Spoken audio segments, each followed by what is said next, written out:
right, welcome to the City of Treasure Island Local Planning Agency meeting for April 18th, 2024. If you wish to speak on a topic which is on today's agenda, a speaker's card is available at the table at the rear of the room and must be completed and given to the chairperson. Please do not address the board from your seat, but rather from the podium where your comments can be heard by all and recorded as required by Florida statute. Unscheduled topics may be presented under the public comments section of the agenda. If we could all stand for the Pledge of Allegiance. I pledge allegiance to the flag of the United States of America and to the republic for which it stands, one nation, under God, indivisible, with liberty and justice for all. Okay, if everybody would please silence their cell phones. And Stephanie, could we have a roll call? Richard Harris. Here. Ross Sanchez. Here. Diana Crabel. Here. Marvin Shavlin. Here. Gary Potenziano. Here. Absentees are Linda Driscoll, Lynn Fisher, Michael Herpes, and Chris Downing. No, we do have enough for a quorum today. Okay, no minutes to approve. Let me ask Marvin something. Is your name tag misspelled? Nope. No, yes it is. Yes, it is. That's what was screwing me up. Okay. Because I'm sitting there going, Need to get rid of that V. Well, yeah. no, you just transpose the L and the V. Who's in charge of that? We'll take care of it. No, I'm sitting here trying Get to a piece of tape and use a marker. We're fine. We don't need. I'm like, and I just heard Stephanie pronounce your last name, and I'm like, that's not how it's spelled. Okay, we'll get into the presentation of items. 6A, workshop on terrain modification, including a discussion of LDR chapters 54, 75, 76, and cumulative substantial improvements in relation to terrain modification. If you would, go ahead with your presentation. Justin Keller with Advanced Engineering. Again, appreciate y'all having me. So this is, I guess another series of conversations regarding the terrain modification manual. Today we're going to focus on some of the more minor code changes that are going to accompany the manual, and then also hit on stormwater and revisit some of the discussion of substantial improvements, specifically cumulative substantial improvements. Next slide. So we've talked a lot about the various code revisions. We talked a lot about the manual elements. I think it'd be a good time to kind of take a step back and kind of reframe, or let's say revisit the purpose of what we're trying to accomplish here. So essentially, the terrain modification concept was discussed or presented within the watershed management plan. And the watershed management plan really kind of asked a pretty basic but loaded question, is that how do we continue to collect stormwater in the face of rising seas? And so within the watershed management plan, we presented a couple, let's say, high-level thoughts on what our options really are. One of those is managed retreat, or let's say let's say the strategic buyout of properties that are either repetitive loss now or will be repetitive loss moving forward in the future. That's something that we more or less assumed that the residents would not be on board with. We've actually got some survey data or some questionnaire survey results in which one of the topics covered managed retreat, and it certainly appeared that that assumption was at least correct, that the residents certainly do want to stay and not look at a strategic relocation off of the island. Because again, when you talk about managed retreat or you talk about buying out properties, oftentimes you're doing that under the context that you have some place to put them. To where if you're an inland community and you have lowland areas, you have upland areas, you can strategically relocate vulnerable areas up gradient, to higher elevation. Unfortunately, unless we're going to move everybody on top of the water tower, the water tanks there, we really don't have that option. So we tried to pursue recommendations that we felt are going to keep the community, you know, in its home, and then also present scenarios that allow for us to kind of maintain the quality of life that we think the residents and you know, citizens here have become accustomed to. So looking at more the technical solutions to collecting stormwater in an environment where seas are rising, we really had terrain modification, which essentially modifying the elevations of the island, both the roadway network and also the you know, private properties. And then we also looked at utilizing stormwater pumps. And when we talk about utilizing stormwater pumps, that is more or less using pumps in the current no-fill environment. And that's something really critical, because I want to make sure that we don't say we're never going to use stormwater pumps moving down the road, because I think we got to keep all the tools in the toolbox that we can, you know, that we could possibly use. But again, the big thing here is that, do we feel that we can move forward in protecting the community against kind of the threats that are already kind of at our doorstep based upon some of the photos we saw last week, and then also some of those threats coming down the line.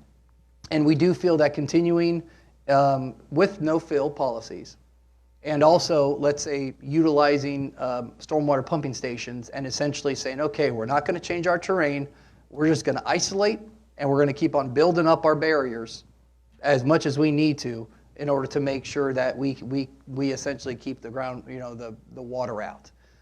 We felt that for a lot of different reasons, that was really not a recommendation that we wanted to present to the commission at that time. So really, that is where you know, the terrain modification ended up being the recommendation. And that was something that was in the watershed management plan. And the water management plan was, you know, these concepts were presented to the commission and adopted.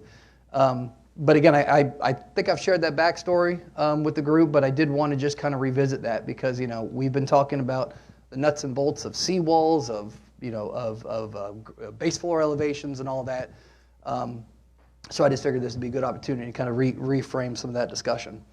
When we talk about the actual need, you know, to kind of do what we're doing, I mentioned earlier that as part of you know, some outreach efforts that were done by the city, we had some survey questions that more or less asked the residents and more or less said, do you think that sea level rise is a problem that we need to address? And I think really between the agree and strongly agree, we were at 75%.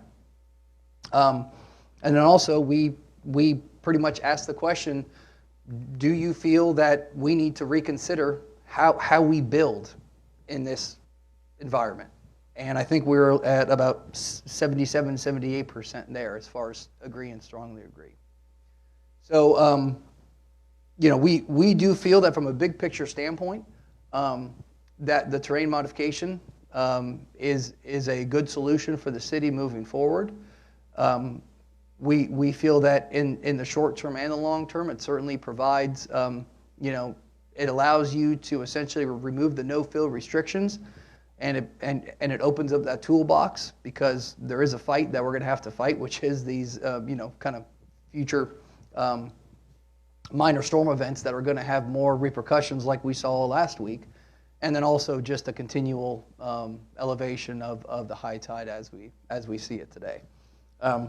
So I did want to, you know, take that opportunity to kind of just take a step back. I know sometimes I can get kind of bogged down into the details, and I thought it'd be important just kind of share some high-level thoughts about, you know, kind of how we came across, how we pretty much got here today. In regards to the survey results, you said 70 to 75%. Yeah. How many replies are? Are we talking 10? Are we talking 100? Are we I talking want to say a couple hundred, but I can get you that number. Like, I mean, it was, yeah, I couldn't sit up here and tell you, you know, 78%, it feels like 6. No. But yeah, no, but it was It was about 250, Okay. which unfortunately for our surveys here in our city, that is a good response rate. Yeah, I would think so. It was just interesting that when it came to how we build, a lot of people in this town don't like build. So that's why I was curious about Yeah. strong and strongly agree. So thank you for Yeah, no, yeah. So yeah, no, but certainly something to where I don't want to sit up here and say I'm a polling expert or anything, but just, you know, just kind of high level. We felt it was, you know, it was reasonable to say that that was kind of indicative of community sentiment. 250 is shocking to me, so thank you. Yeah. Mhm. So this plan, we're not going to see the result for like 50, 70 years? Or, I mean, you can't, everybody's got to be raised before we start moving roads, right? Well, you know, what we think some of the benefits of this plan are is that it has a long-term outreach, you know, or let's say a long-term vision, but private property can pretty much start protecting themselves today if they want to. And then also from a roadway standpoint, one of the reasons we felt that this was a tangible solution to present is that we are not going to say that, okay, we're not going to touch any single roadway until, you know, we can get our desired goal. I mean, I still think as we move forward, there's going to be an opportunity to kind of do sequential roadway reconstruction, to where, you know, you may have to, in the next 100 years, you may have to hit a road twice. You know, you may have to get 18 inches on the first reconstruction project based upon, you know, the surrounding terrain, and then you may, you know, down the road, you may have to get another, you know, 12 to 18 as well.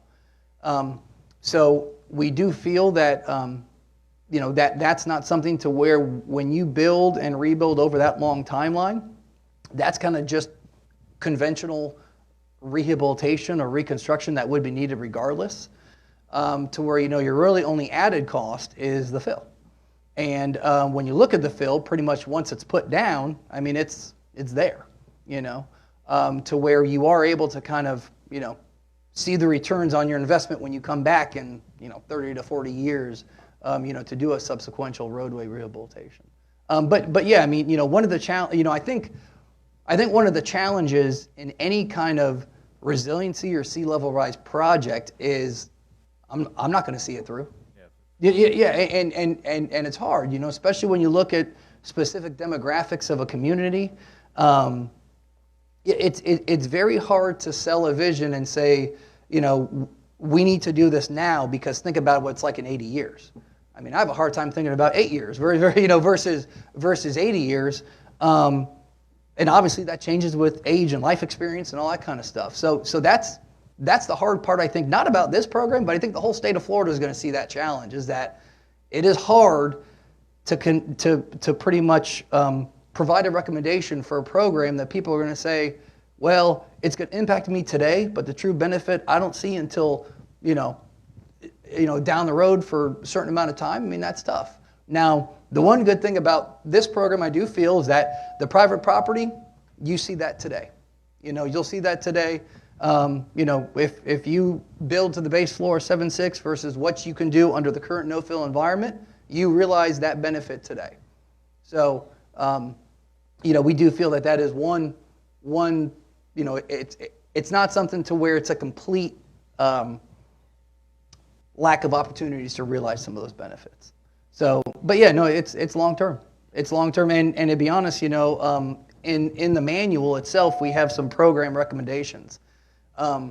Because we can't just sit here and say, all right, you know, let's say we get to the point where we want to approve it. We can't just approve it and say, all right, set it, forget it, and we'll see in 50 years. No, I mean, we have to be constantly nurturing the program, you know? I mean, we have to make sure, okay, did new data come out? Are we shooting too high? Are we shooting too low? You know, I mean, this is going to be something to where the program really is intended to provide a framework. Variables are going to change. Things are going to change. But as long as we kind of stick to the core, and that's why I created, or, you know, why we focus on those core tenets. NFIP, floodplain conservation, community function, and then overland flow, you know, maintaining overland flow transfer points. I mean, if we stick to those four concepts, we can deal with all the variables. You know, as long as we stick to those four, which the program does, you know, we're nimble enough to change, but yet we're kind of rooted in core concepts and core goals that are going to allow us to kind of see this thing through. Are any other cities doing this? So there now, when we talk about what other cities are doing, so the state of Florida has a Resilient Florida program that was really, I think, probably kicked off under the DeSantis administration. And there is a lot of money being funneled to local governments. When I say a lot of $1 million, I think they commit $100 million a year minimum per the statutory requirements, which sounds like a lot, but for the state of Florida and the problems we face, certainly more would be better. Probably on record saying that, not good for me. But anyway, so so this is what we're doing here is, to my knowledge, is not being done elsewhere. So Miami Beach did have a program similar to this. Their approach was a little bit different, to where they were focused on realizing some of the benefits of roadway elevation at a specific, and in one specific project. And I certainly don't want to speak for the program, because I do not know it as detailed as I do for ours. But I do know that based upon some of the core some of the core concepts, it just appears that they didn't prioritize maintaining flow from properties to the roads. And that's something that we just felt internally, that maintaining that drainage relationship from the properties to the roads is really the only thing that's going to make this last multiple cycles. Because again, we talk about the long period. How many LPAs are going to come and go? How many commissions? How many mayors? There's going to be a lot of change, and so we recognize that when we talk about the program being adaptable, we can't come here with a sledgehammer and say everyone's got to do this. We're going to raise the roads come hell or high water to here, because we know that'll probably work for one project until the next cycle comes in and say, well, this is the stupidest thing ever. We're going to can it. So we're trying to prepare a program that, again, rooted in some core concepts, but yet it recognizes that we got to get moving for 10 to 15 years for this thing to really build momentum.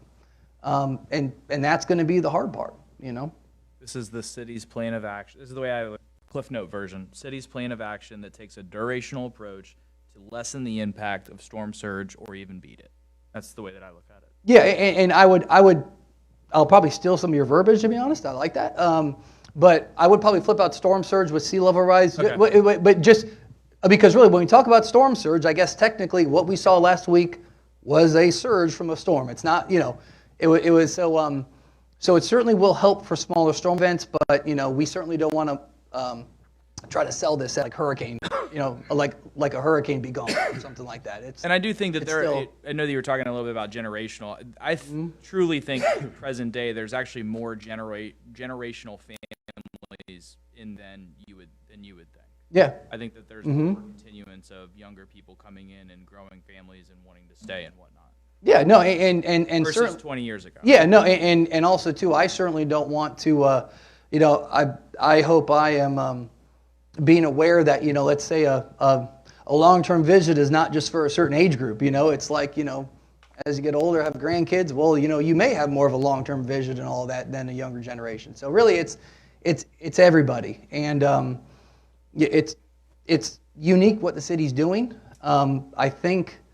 I think there's an opportunity that we see to where if we're able to identify a goal now and start towards that goal now, by the time 2050, 2060 comes around, and maybe other communities are having some oh crap moments, we're ahead of them. We're ahead of them.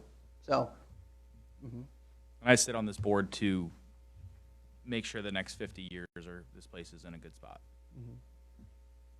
Yes. I have a question. Because most of the neighborhoods cannot move much off of the island without getting onto Gulf Boulevard. Do we know if the state has any plan for doing anything on elevating 699 during the years? Well, so that's a great question, because right now there's nothing that we have in place that says Gulf Boulevard will be elevated by X date. Now, we do know this. We do know the state of Florida is investing in sea level rise strategies. So we know that there's a program for it. They're putting out money for these type of projects. We also know that the DOT within their own handbooks recognize sea level rise and recognize that that is a threat that needs to be accounted for during the design process. We know that. So, and we also know that those things make a lot of money for a lot of people, the beaches. And so I think it's I don't think it's a crazy assumption, even though we can't say that the road's going to be raised by 2050, 2060, something like that. I do think it's reasonable to say that That project, if it were to be done, could be accomplished through an injection of money, you know? And really, Gulf Boulevard actually abuts, in a lot of places, abuts some of the higher properties on the city. And two, again, when we talk about pump stations. So when we recommended against pump stations, it was in an environment to where we say we only have pump stations and we still have no fill. You know, that's an environment that we don't think is beneficial for the city. But strategic pump stations, I think that's something we have to consider on a case-by-case basis based upon a certain use. So even if we have a section on Gulf Boulevard that, say, may not be able to be elevated or protected at whatever way the state deems necessary. Because really, you know, we can elevate all we want. If the state doesn't want to do anything on Gulf Boulevard, we really can't force them. But again, there would at least be strategies that could be used to where if we are talking about one roadway in a defined location versus what we're looking at now, which is the whole city, you know, that's surrounded by water, there's a lot more opportunities to kind of have that kill shot and tackle the problem. Thank you. I just wanted to see if we had, I know 699 is not a TI venue for investment. Yeah.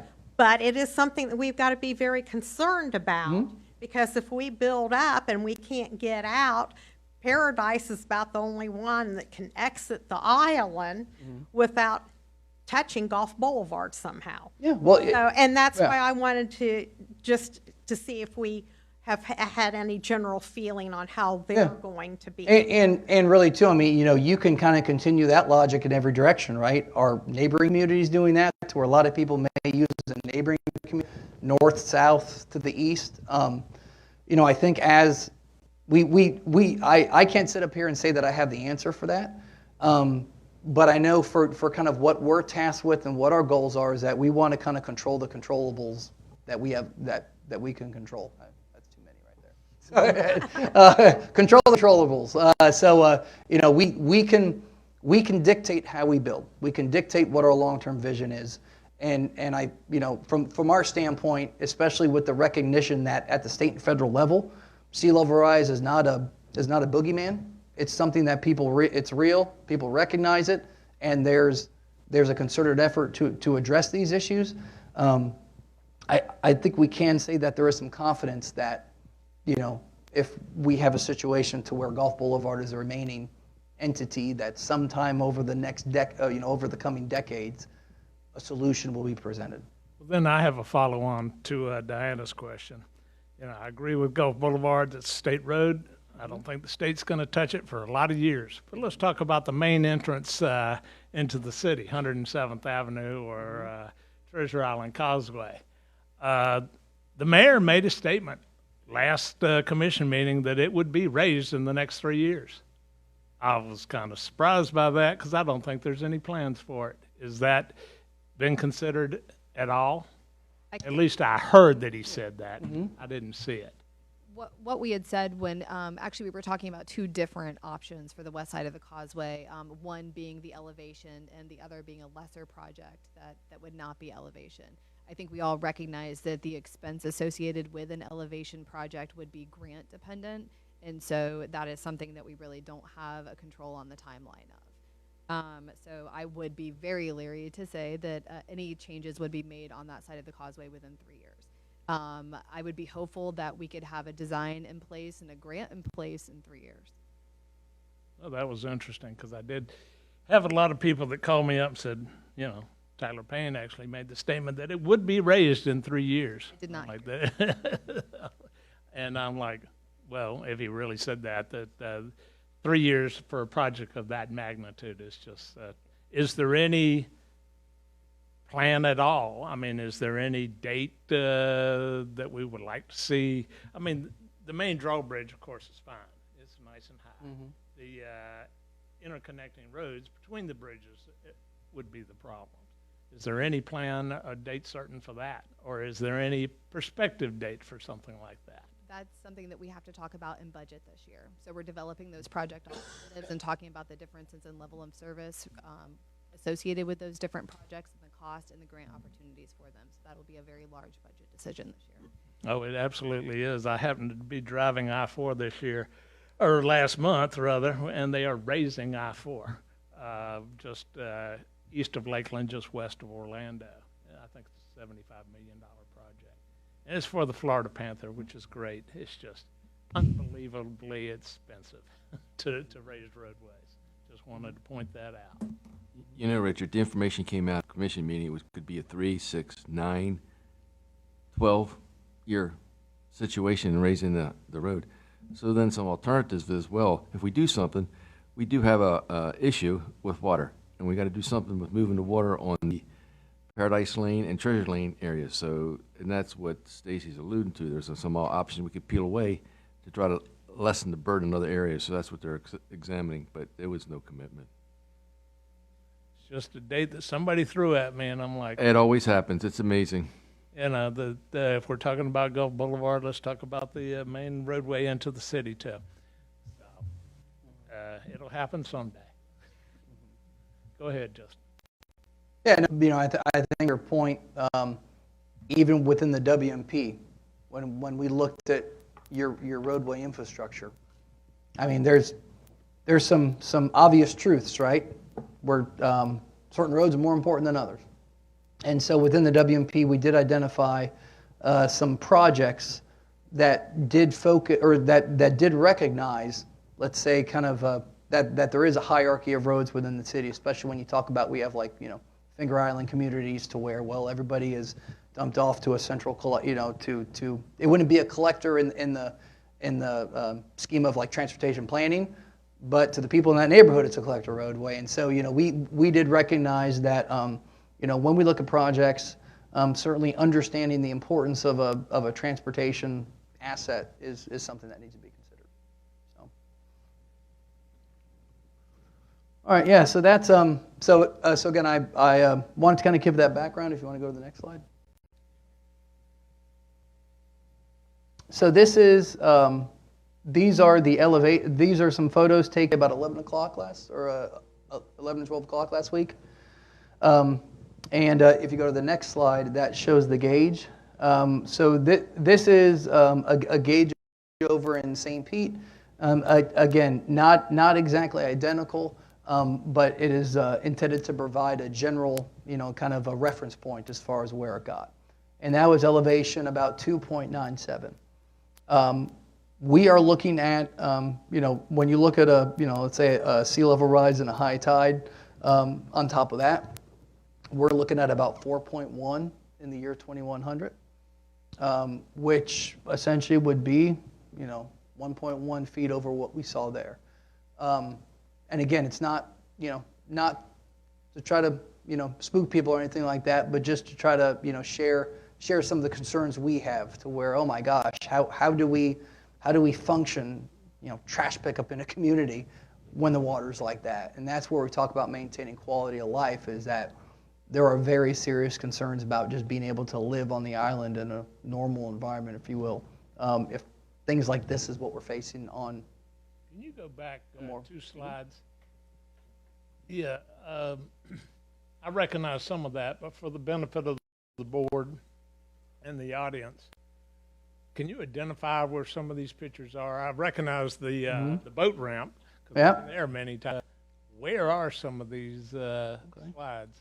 I have a whole file that identifies these pictures and more throughout time, and I'd be happy to send those to the board through Catherine. I just don't have my computer up and running right now to pull out all these locations. Kind of interesting. You do recognize some of these areas, but it would be interesting, I think, to the board to see where the major problem areas are. We all, at least us Sunset Beach residents, know about the corner, East Bay and 85th, and although I don't see it up there. No, well, you're 84th, I think the top right, I think that's 84th and 84th and Bayshore there, right near the boat ramp, just looking in the northerly direction. Yeah, you can tell the boat ramp. But anyway, that'd be great if you could. Yeah, we're pretty familiar because the calls come in very quickly. And so we're used to the streets where the calls come in. You know, it's pretty consistent. Yeah, we're also hoping to get on 115th because that's an area too. And unfortunately, I think I predicted the timing wrong to Stacy, so that's on me. So I thought it'd be around 3 o'clock, and it receded before that. So because again, I do think having these visuals, again, not as a scare tactic, but just this is just what it is. This is what it is, and this is what we're trying to protect against in a very long outlook, methodical manner.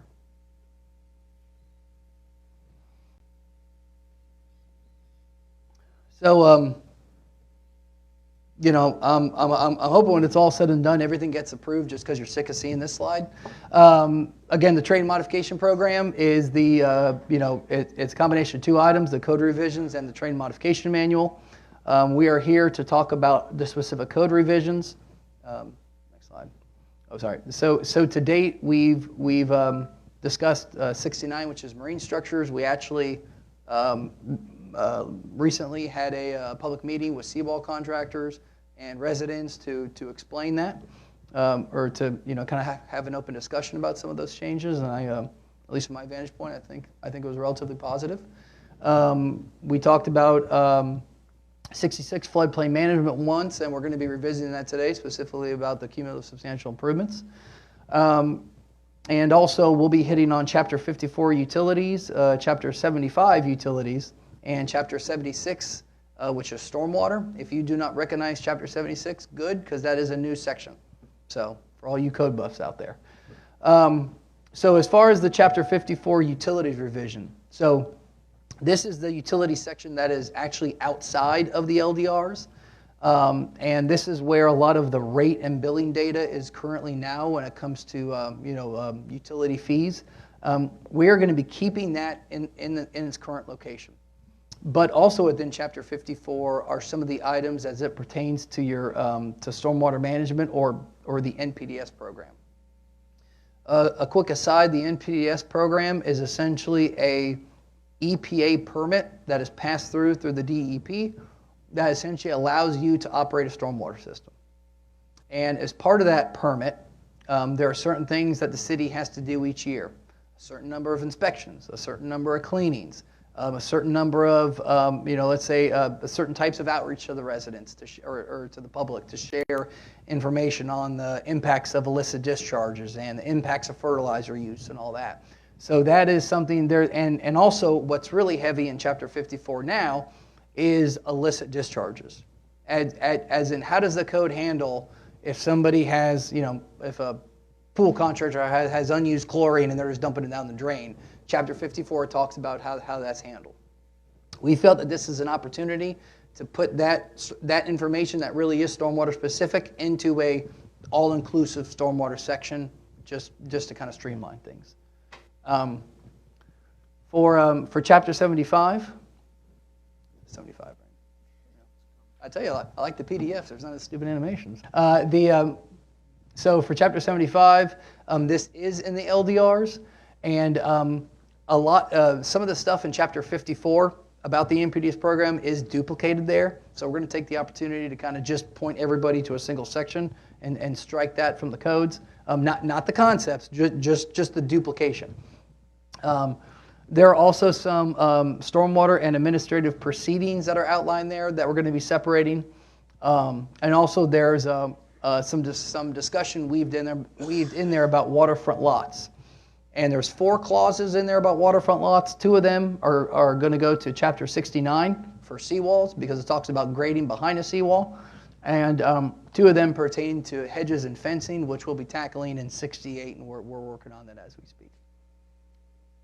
So this is some information that's going to kind of kick off our stormwater discussion. And when we talk about the stormwater changes that are proposed, yes, it's true these are being proposed by Treasure Island, but these changes are pretty much in line with what the county, Pinellas County, has been doing recently, and more importantly, these changes are coming at a state level. So recently, or let me say this past session, the statewide stormwater rule was ratified. And that essentially changes how we look at stormwater treatment. And the change is really we go from a presumption of treatment or presumptive criteria to performance-based. And really the best example of that is historically how we've handled it. If we said, okay, you have a certain amount of rain that falls on the site, okay? You have to collect X amount of rainfall in your pond. If you collect X amount of rainfall in your pond, we are presuming that you've met water quality requirements. And that's where kind of the term presumptive criteria comes in. Because essentially, all the codes now say if you do X, you will get Y. Now, so the county back in 2017 changed to a performance-based, which pretty much says, we don't care what you do, just get Y, you know?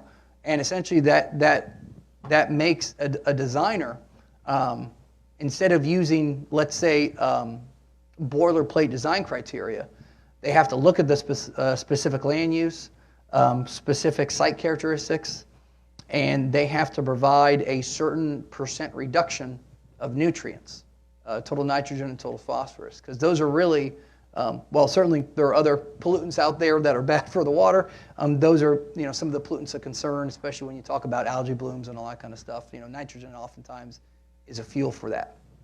So the state is ratifying a rule, which I mean, this is a pretty big deal, that they're going from this this way that we've always done it.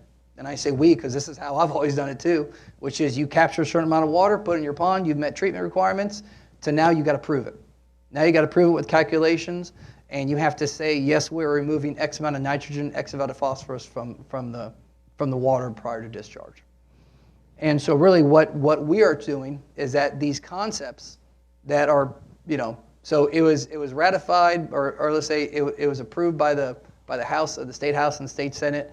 I still believe it has to be signed by the governor, but this, you know, from what we're hearing on the state level is that this is coming. So back in 2022 and early 23, they started the workshops on what they're calling the statewide stormwater rule. The rule was adopted in 23 and then ratified this last session.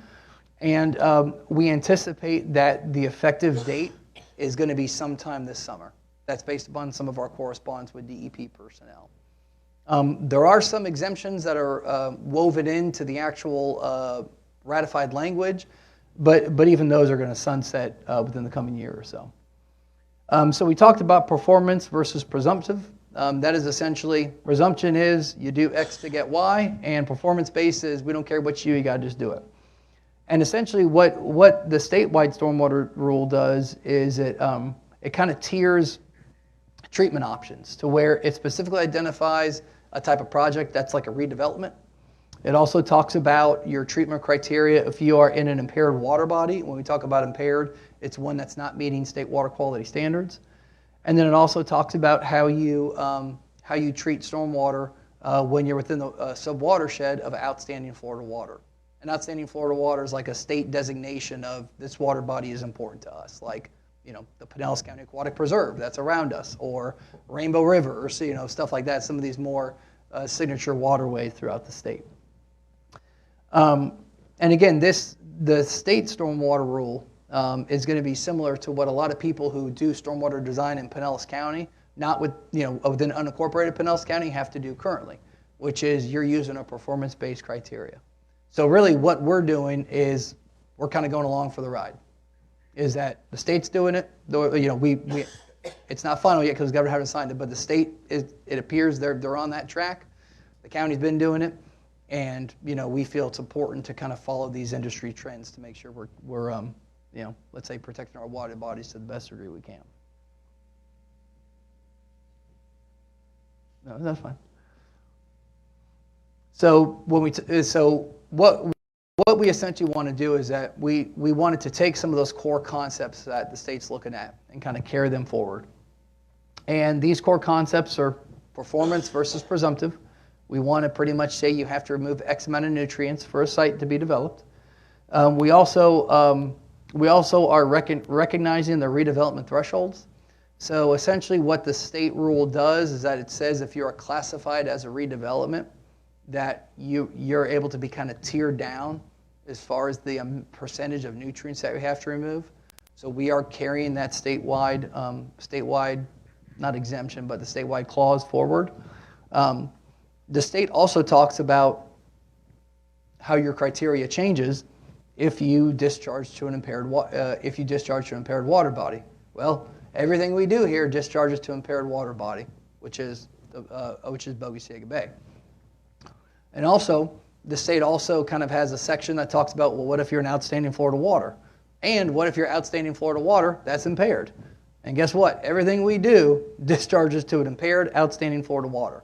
So really, we're able to kind of streamline some of this criteria and say, well, everything else doesn't apply, because unless somebody's building a pipe across the county and some other place, they're discharging to the water right here. So we are using that percentage and kind of using that as our baseline moving forward.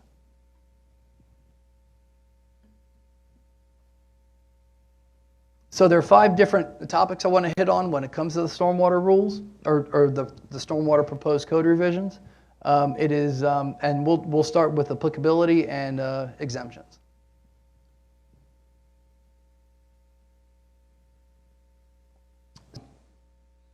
Generally speaking, this is applicable to like a single-family development project, not single-family, but if you're building building a 10-home subdivision or something like that, multifamily and commercial projects. And I say keyword generally because again, codes are never, there are intricacies to code, so I certainly don't want to say anything that says all these situations are under this guideline, but generally speaking, that is who it's going to be applicable for. If you are building a single-family home, you are not going to be required to meet the nutrient removal criteria that we're required. Now, you certainly can. We'd love for you to, but you're not required to. Let me ask you a quick question. Yes. Just for clarification. Of course, Treasure Island is pretty much a built like 2 or 3 vacant pieces of property. Mm-hmm. But what's happening in Treasure Island a lot is people are coming in behind houses, tearing them down. And just for the clarification of the public, if you buy an existing house, tear it down, then you are not required to meet these water quality standards. Yes, if you buy an existing house and you rebuild it, you're not required to meet the numeric percent reduction for your stormwater. Yeah, because we are going to have, I know a lot of people are looking at the city of Treasure Island saying, hey, these houses are all built in the 70s or 60s, mm-hmm. or if it's Sunset Beach, even earlier. And I'm just going to buy an existing house, tear it down, build a stilt house back. Mm-hmm. And you get a lot of misinformation out there saying that a single-family house will have to meet these criteria. And, of course, that doesn't include the situation where you go in and accumulate enough land to build, say, 10 houses. Yeah. Mm-hmm. Then you would. Yeah, no, and if somebody, just trying to think, and if, on Isle of Palms, when you drive in the park, you have like that center part of Palms. Yeah, if somebody bought all those homes and said, I'm going to put, row townhomes out through all that area, yeah, that's, although that would be, rebuilding the homes, something of that magnitude would be governed by the code. But yeah, your conventional tear down rebuild is not, there are aspects of the code that apply when it comes to stormwater management, but the nutrient removal requirement is not going to be a part of what is going to be required.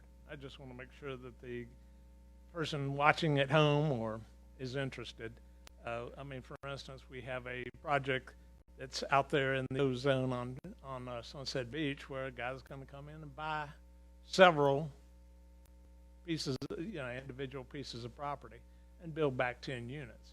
And he would be required to meet these standards. So if we're going to talk from the theoretical to the actual, I think we need to make sure that before I sit up here and say, yep, that person who you're talking about needs to do that, I would need to get more information on that. But for this conversation, from a general sense, if we are looking at a larger development project, that is certainly something that kind of looks and smells like it'd be covered by the code. But again, I'd be leery of, kind of just nodding my head and saying, yeah, when it's possible it would, without knowing all the information. It's a case-by-case scenario. The main fear that I always hear is, buy a house, tear it down, and now I got to have a detention pond in my backyard. Well, that I can say is not the case. So yeah. Mm-hmm. That's just all I wanted to clarify. Yeah, no, I know, and because that's an important point, so I appreciate that. We are proposing, so when we talk about the, substantial improved structures, they would need to meet the stormwater and terrain modification manual. But again, the asterisk is there for a reason. There are exemptions that still apply. So if you're single family, you are not required to meet the stormwater removal criteria if you're single family and you tear down and rebuild. So kind of just restating what I just said. We are proposing 14 specific exemptions that are outlined in the code that kind of are some scenarios that we wanted to present to say if you, let's say, perform external improvements to your building, like facade or painting, all that kind of stuff, like that is not something that would trigger the need to update your stormwater system and be compliant with the new code. What happens if you bought a lot that's been sitting vacant for 5 years? Are you going to have to meet those requirements, or it's not a tear down? Yeah, so, well, yeah, this is kind of delving into that specific, but I think that, kind of the purpose of what we're trying to accomplish here is that we want to make sure that there is a reduction of nutrient loading when you look at your post-development scenario in like a very high-level general sense. So in a scenario to where there's a vacant land, I would say that your existing condition would be vacant. And therefore, there would be less loading coming off that existing land. And therefore, you would need to make sure that you meet the requirements of the code. Again, I certainly want to give everybody enough information to where everybody's aware of some of the concepts, but there are some times I kind of have to tread lightly to make sure that I don't say something that there's a condition that could, let's say, contradict the general statement or general point I'm trying to get across. So I apologize if I'm not able to be as, let's say, as definitive in my response as probably one would like. So. And then also, too, the code does recognize some critical documents, such as the Pinellas County Stormwater Manual and the Terrain Modification Manual as well. We also are going to be hitting on some application requirements. One of the things that we feel is important is to be clear about what we expect, not only to support staff so they have an understanding of what they should be looking for, but also to be clear with the community to say, well, if you need a permit for us, we want to make sure we're up front and we show you everything that we're looking for. So we took this opportunity to clarify some of the things that we are looking for stormwater permits. A lot of the plan requirements aren't going to change. It's more or less just expanding upon the specifics of what we're looking for. And also there's a focus on making sure that we, keep the erosion and sediment control requirements in place. And naturally, since we are revising from, or, we're following what the industry is doing, which is going from from presumptive to performance-based treatment, we recognize that there's a need to provide the calculations to support that. So as far as the design requirements, I know we got one engineer who may want to nerd out with me, but I'll try to keep it as high level as possible. We are gonna expect that sea level rise impacts are accounted for. It'd be a little bit silly if we're talking about modifying terrain for sea level rise and we don't kind of follow through with the concept and making sure that the stormwater system accounts for it as well. And the manual hits on that for the D2 classification for commercial and multifamily. Also, we want to support piped outfalls. A lot of times you'll see in certain places if there's an inlet that's not directly near a property, some entities may allow for that facility to discharge via overland flow. Just kind of imagine like a bathtub overflowing and it just kind of goes where it wants to go. Unless you have a unique situation, and to where I think in the code we actually identify a specific footage that a stormwater structure to connect to would be located a certain distance away. If you have something within that area, we are going to be requiring that you perform a pipe connection to the structure. We also are reinforcing the need to maintain basin integrity. Again, I say reinforcing because the current code does that now. That's kind of Stormwater 101. But again, it's important to make sure that we share that we are carrying that forward. And then also, we are providing the framework for regional treatment facilities. And by that, if there was somebody who wanted to, provide stormwater quality improvements for a certain area and construct an off-site pond to say, I want to provide water quality for all these areas and theoretically increase my density. And again, that's a zoning issue, but from a stormwater standpoint, we would support that, and the code would support the use of that. So from a design requirement standpoint, specifically about water quality, we are going to require essentially that more things be evaluated for treatment. So the term low impact development, LID, or green infrastructure is something that will likely be more common in kind of day-to-day conversation, I guess, from a permitting end, maybe not a personal end. And essentially what that is when we talk about ways to accomplish these nutrient removals that we're hoping for. The reason why we're going that the industry is going to performance base versus just saying capture a certain amount of water and you should be fine is because I think they're finding that you're not fine, and that when you follow some of these presumptive criteria, you may not always hit the removal goals that the initial legislation wanted you to. And so now we're looking at alternate ways to where, obviously ponds or, retaining water and allowed it to infiltrate will certainly be a core concept moving forward. But there's also going to be different strategies that are going to need to be used, like reducing the amount of impervious area, disconnecting your impervious area to where essentially having it to where you can have, you have runoff that will run over a vegetated or grassed area before it gets collected. And there are certain site layout principles that you can use to also make sure that you are reducing nutrients in your discharge flows. And then also too, there's also things like decentralizing your BMPs or your treatment systems. The industry is starting to recognize that pretty much having a pond at the bottom of the hill is not the most effective way to get treatment, and that you're really better off collecting it in smaller little areas and treating it in little side streams. That tends to be more effective than just pretty much dumping everything in a single treatment facility. If you go to the next slide too. So I have some kind of pictures of what we're talking about. So this is a nutrient separating baffle box.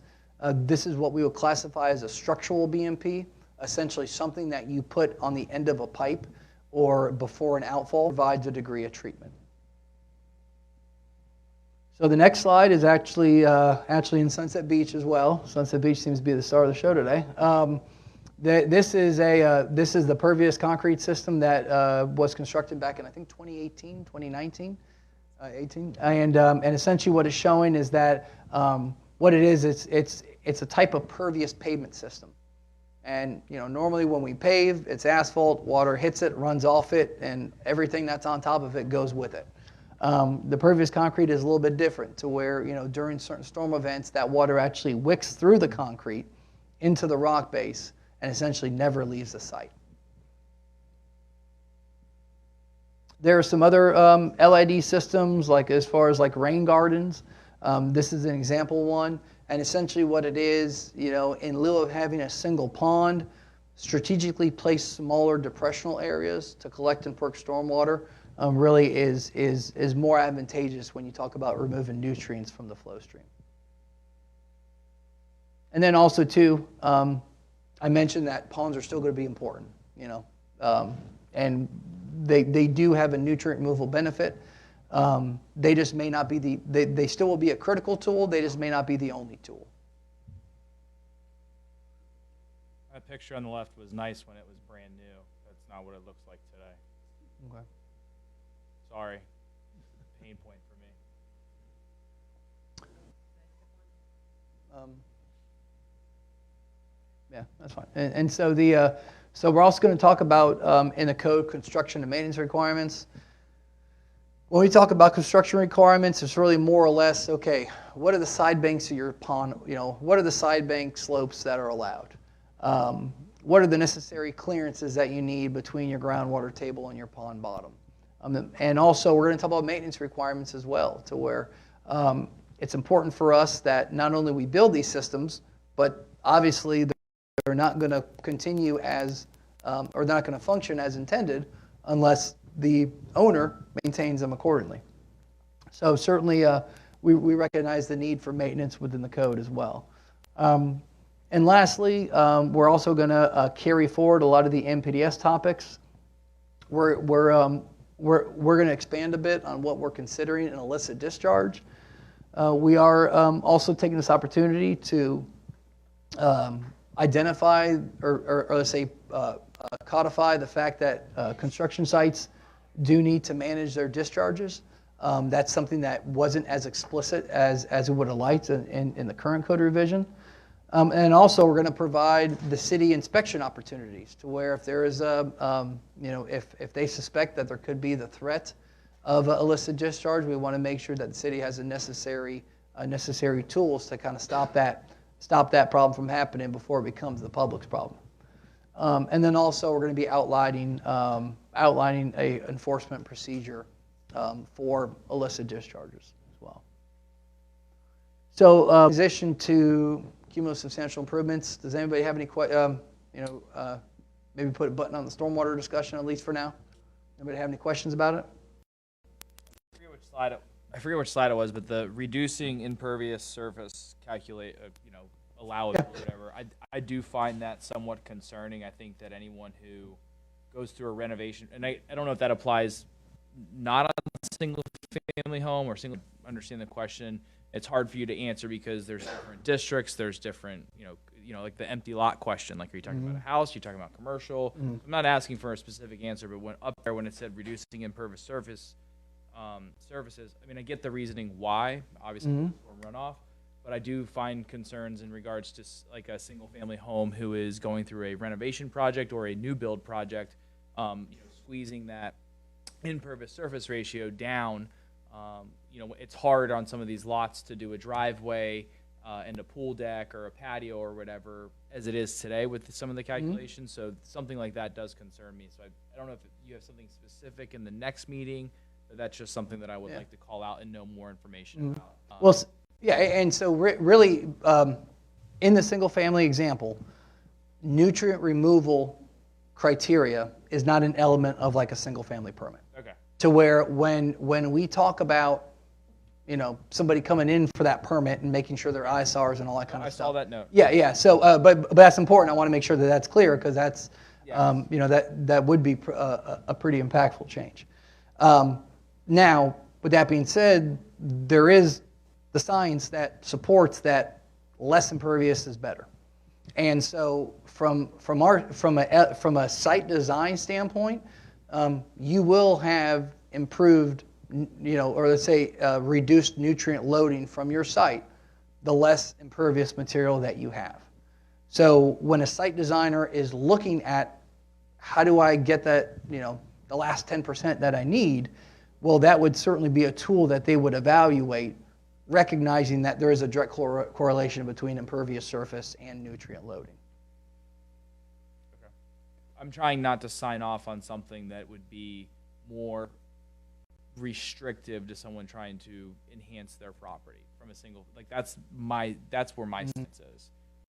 I get the reasoning why, but when it comes to that specific bullet, I don't know if it's a percentage that we need to know or whatever it may be. I get that there's other avenues to accomplish that. Yeah. But I just want to make sure, because I know presently today, I mean, Catherine, how many impervious surface ratios do you go through on a single family renovation or a new build? I mean, they're constantly coming through and people are trying to squeeze it down to make sure it meets, where they can get their permit for their driveway or their pool deck or whatever it may be. I mean, it's got to be one of the most calculations you see constantly. We do. I mean, we require that. And I get the requirement.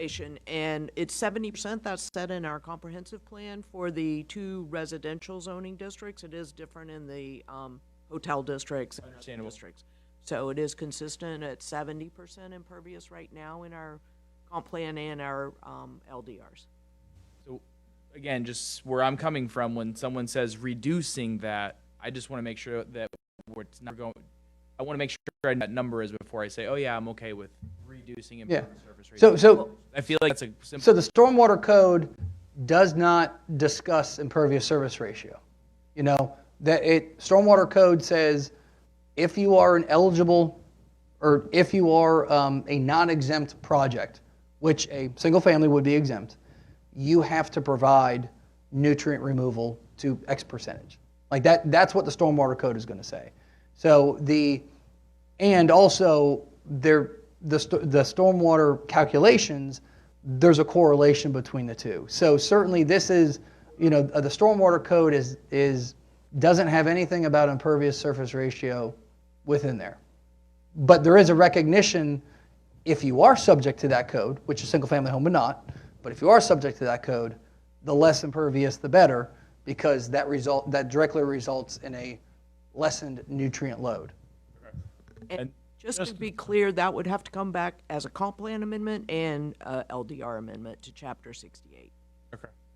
So it would have a high level of, it's not going to be hidden in any change that we And do. Justin, the other one that I saw that I just had a question on, and again, it's just for clarity purposes, the piping opportunities for overflow, where applicable. Yeah. When it says applicable, I mean, are those going to be called out? No, we have Okay. we have a footage distance to where if you know, the code says if you are in, I probably should know this, I wrote the dang thing, but there's a footage in there. Yeah, but it says if you know, because we want to make sure that we provide, let's say, the city staff some concrete guidance on, like, well, what does applicable mean? You know, and essentially we do have a defined distance that says if a structure is 2,000 feet away, well, that's not really, you know, that's not really feasible. But if it's X amount of distance or within this threshold, and we identify that threshold, probably should have my stuff together more and have that number for you. I just don't. Yeah. I understand the reasoning and the talk about it multiple times on where we're trying to go and why we're doing this. Yeah. I understand that. At the same time, I just am trying not to make us so closed off to potential growth and potential progress within the city when it comes to either commercial or private residents. That's where my concern is. Yeah. No, and to be honest, you know, when it comes to development, you know, these state rules are gonna rock the boat a bit. You know, the state rules are gonna rock the boat, and so I think it's important to recognize that if somebody comes back and says, well, your nutrient removal numbers are higher than what the state says, well, not really. But what we did is we stripped out all the non-outstanding water and all the non-impaired water body percentages because they're not applicable to us. So we are following what essentially the state's going to be mandating here in the near future. So. As a follow-up on that, I wanted to ask a quick question about some things I did in the past. I was the engineer record for the redevelopment of Sunshine Mall, for instance. Oh, okay. And back in that day, we'd send a letter to Swiftmud and say, okay, I'll reduce my impervious surface ratio by 1%. I want an exemption. Did you round? I did. And I got it. Hey, you better say, you know. But the question is, you know, certain cities said, okay, that's great. You can get exempted from the Southwest Florida Water Management District, but the city of Clearwater back then said, no, you're not going to be exempt from our stormwater rules. Does the city, I mean, we've only got like 2 or 3 big chunks of vacant land in the city of Treasure Island. The city of Treasure Island, I hope, has a situation, or we will have a situation where, yeah, despite the fact that you can exempt from Swiftmud, we still have our own stormwater detention and quality requirements. I mean, and also as a follow-up to that, has Swiftmud changed that rule as well? Well, Swiftmud, I mean, the statewide stormwater rule, like that's going to be all the water management districts. Okay. So that's coming, you know, and actually over the coming months or whatever period, I mean, they're going to have to get trained because, you know, we as in designers been doing this for decades, you know. I mean, I did that 30 years ago and I didn't agree with it then, so hopefully it's changed, that we, for these redevelopment sites, that we do get some water quality treatment. Yeah, now, and really, you know, when it comes to, kind of the performance, it's almost like we don't care how, you know? You know, it's like, okay, if you're reducing impervious and you can get your number reduction, meet the code, great. If you're increasing impervious, but you're reconfiguring your site, or you're, you know, let's say doing something else that provides reduction, great. You know, it's like we're really, we as in engineers are going to have to focus more on the you know, the performance base. How are you, or let's say, prove to me that your site is reducing those nutrient removal numbers, or reducing those nutrient concentrations. And that's all a good thing. 'Cause Yeah. nobody wants to see any more algae blooms out in the Gulf of Mexico. Yeah, and you know, just like the train modification manual, it's going to take time. You know, it's like, you know, the passing of all this, and even at a statewide level, still going to get algae blooms. All that's still going to happen. You know, and it's like it's going to take time for developments to cycle in and out, and the new codes to be applicable over a long period of time. So really, yeah, I mean, there's a lot of similarities between the stormwater rule and the modification manual, to where, you know, the start is signing it. That's the start, and then it really is going to take cycles to really start to see, you know, some of those long-term big picture benefits.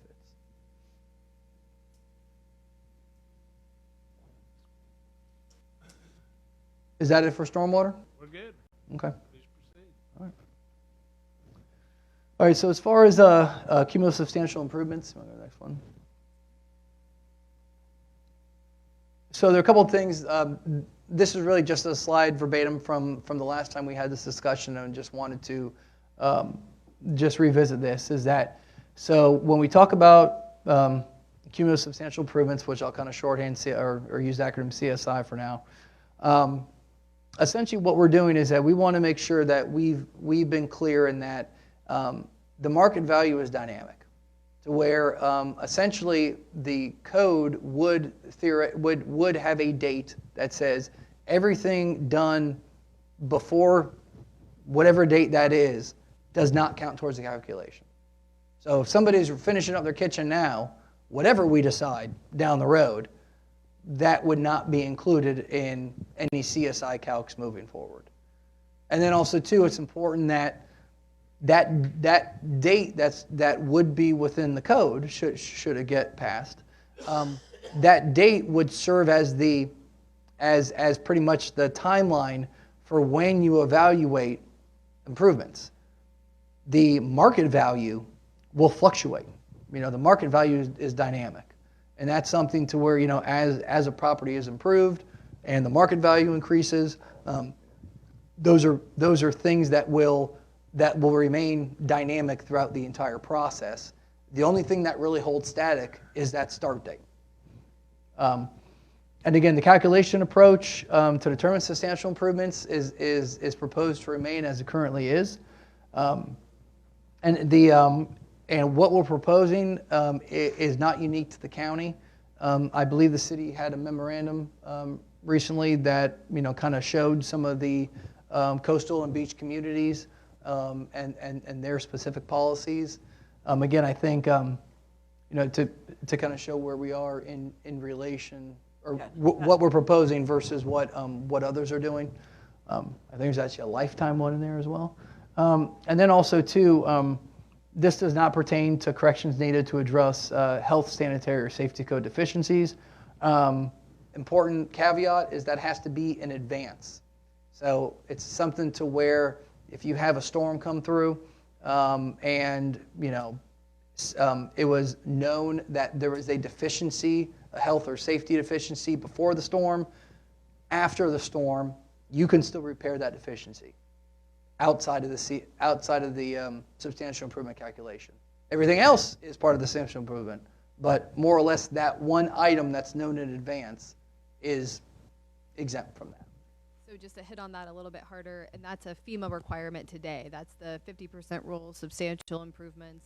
So if you have a major storm, now of course you're going to have health and safety code deficiencies, but those are not exempt from those requirements, and that's today.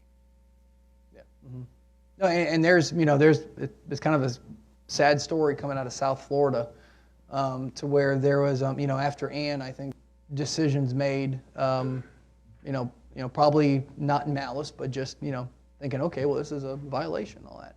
And essentially what happened is that FEMA came down after the fact and determined that that was essentially a substantial improvement that was going on. And so it impacted their insurance ratings. And so it's important, I think as we read that article, we're all like, okay, let's make sure we're abundantly clear on this to where we're ready, unfortunately, when something like this will happen. So as far as why to pursue CSI, we think it's just sound floodplain management. Again, the substantial improvement concept, the concept of removing homes from the floodplain is essentially the core of what FEMA's trying to accomplish. Whether that be for protection of financial interest or whether that be for health and human safety or both. That's a goal that has been passed down by FEMA that we feel that the CSI reinforces. And also, too, it minimizes the at-risk investments made within our community. Part of what we're doing with the terrain modification manual is we're trying to tell people we want to protect your investment. Like when you spend money here, we want to have a program, or let's say or regulations that make sure that you as a resident can do what you need to do to minimize the at-risk investments that you're going to have if you inject a certain sum of money into an at-risk structure. And also, too, the pursuit of this, and I think the team's going to hit on this later on, will also lead to additional points, which eventually could help get us to a lower class in a CRS rating, and that eventually results in a percentage of flood reduction or percentage of floodplain premium reduction. And then also, it will support the city's long-term resiliency goals. I had brought that up in a February meeting, February, in regards to the reduction in premiums for changing classes, and I just want to reiterate that I'd like to see what the actual numbers would be, like some type of percentage. So I know you said they would talk about it later, but yeah, well, no, that's what the gentleman behind me here is ready.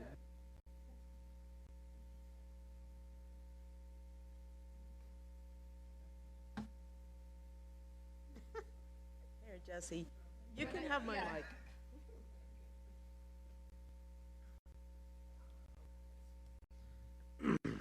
All right, so I'll just introduce myself. Jesse Miller, principal planner for this. And so I'm pretty much, I'm just going to give kind of like a background pretty much on the community rating system, because I feel like a lot of people might not be familiar with that. So basically, this is like an incentive program. This is an incentive program that was put out by FEMA, and of course, City of Treasure Island has joined this. And pretty much the three goals that we do with this is to reduce and avoid flood damage to insurable property, strengthen and support the insurance aspects of the National Flood Insurance Program, and foster a comprehensive floodplain management. And as of right now, we are a Class 6, and that does give us a 20% discount. This does not apply to private flood insurance, though. And just to let you know where we're at now, we have 2,276 points as of 2021. And to get to Class 5 for a 25% discount, we only just need an additional 223 points. And so as you can see up here, depending on which route we go, this is an automatic 20 points if we do the lower substantial improvement threshold. So that would get us down to about 200 more points that we would need. And I'm sorry? For just 49. Oh, 49. So yeah, I'm sorry. All right, so as of right now, the standard NFIP thing is the 50% threshold. And so if we just lower that even 1%, that automatically just gives us that additional 20 points to go towards our next CRS class. is it 1-for-1 when you say changing classes from 6 to 5? You get a so obviously you said currently 20% discount.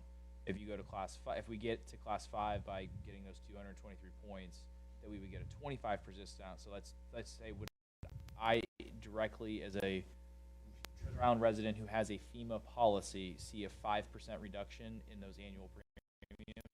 That's correct, yes. Of course, that would all depend on when your policy goes into effect and when we receive that Class 5 rating. I understand that. I just want to make sure that it's like a one-for-one type thing. Okay. And then moving on, so depending on which number of years that we choose for the CSI, at the moment, as we all know, we just go permit to permit. We get no points for that. So if we go with 10-year, that is an automatic 80 points on that one. If it's 5 years, 40, or if we would just go down to, I believe the other option that was presented was 1 year, is what everybody else, is what some other municipalities do. And if you go with the 1 year, of course, we would get 0 points for that. So with these options, depending on which one we go with, it would give us a total of 100 points, which if you remove that from what we need now, we would just need an additional 123 points. And of course, to get those additional points, I mean, this CRS program, we have like 110 activities that we can go through. I was gonna say, is there a catalog of things that can lead to 100 points or 20 points or 50 points? Yes. There's a catalog, right? It's not like these are the only two. No, these are not the only two. Okay. There's lots of options, but of course, some of these don't apply because some of these activities go towards like dams, levees, stuff like. Of course, we don't have any of those. And that's something he's been working pretty hard on. We expect to have an audit coming up soon. And so going through all the categories of what we have now and what the potentials are, I don't think we're quite ready to release all that information, but it is something that he's been working on to be able to provide. I mean, I know that this came up in our slideshow from March, and it's something that I've had people reach out to me about and what my thoughts are. I mean, I've been thinking about it in regards to on why we would be going down the 10-year route. This absolutely explains what my question was in March, because I was trying to figure out, like, why would we do this? This slide actually tells me why we would potentially look at doing this. I do not want, my personal preference is not to have the 10-year cycle or the 5-year cycle. So, I mean, we can address that later, but I would like to see other options. I mean, I understand what the city's trying to do in regards to getting us from a Class 6 to a Class 5. I understand why, but the permit to permit thing being 10 or 5 years, I cannot get on board with. I just know how frustrating that would be for so many newcomers or existing residents to the city. Yeah, we do want to go through like a calculation example to kind of show what that might look like in practical application when you come in to apply for permits. But more importantly, while it would be great to continue to move up classes in the CRS rating, really why we're talking about this now is because of the terrain modification program, recognizing that if we have an older building that continues to make these substantial improvements, they remain for a much longer period of time the low home on the street. So assuming no catastrophic hurricane event, that house is going to remain the potential holdout that prevents you or your neighbors from being able to get to their house during high tide every single day. That's really why it's combined, this discussion with this program, is because we really want to have our ability to elevate the road sooner than later. It really is trying to get people to eventually, over the next 80 years, elevate their homes and not just continue to remodel them. Yeah, I think I had made that comment in the March meeting where it's just like, and I understand the direction. I think it's more of like the battle, because you're going to run into those people that are going to say, I'm going to take the risk. You know, I'm going to live in my house. This is how I want to do it. If it gets impacted by storms, we're just going to deal with it. Now, I understand the direction the city's trying to go into, but we all know that we're going to run into those people that are going to have that type of money. Absolutely, and that's why we thought it would be so important to provide a calculation example of, real life, permits that people could come through, and to see, when we get there, we'll show that we're not even showing appreciation of structure values over time when we're looking at some of these concepts. So I think what we're showing is a pretty conservative approach to how, maybe 10 years isn't as doom and gloom as it seems, but like you said, it's not 10 or nothing. Like, we can talk about other options to try to get us where we're going. But I don't want to speak for everybody on the board, but my preference is to talk about it. Yeah. Because 10 is just not. I mean, I lived through this whole process, so Right. putting someone else through it at 10 would just be an absolute. I can't be on board with it. Thank you. Yeah, well, actually, I just wanted to touch on one last thing here. I just want to make sure that everybody that is listening here, like these permits, of course, these don't include like swimming pools, fences, sheds, stuff like that. These are excluded from the FEMA 50%. So just so you know, anything outside of the structure that's not attached, we do not include those costs. Quick question. We're talking about getting from class 6 to class 5, and these 223 points we're looking at seeking. And we got it's great. Are the other 123 obtainable? Yes, they will be, yeah. So there are like certain activities that fluctuate depending on what we do throughout the year before we go through the CRS verification. So like these ones, for example, this is standard. These points would never change because this would be under code. Like other things like repetitive loss, acquiring, relocating repetitive loss structures, stuff like that. Of course, that would only happen once, so you would only get those points like that 1 year.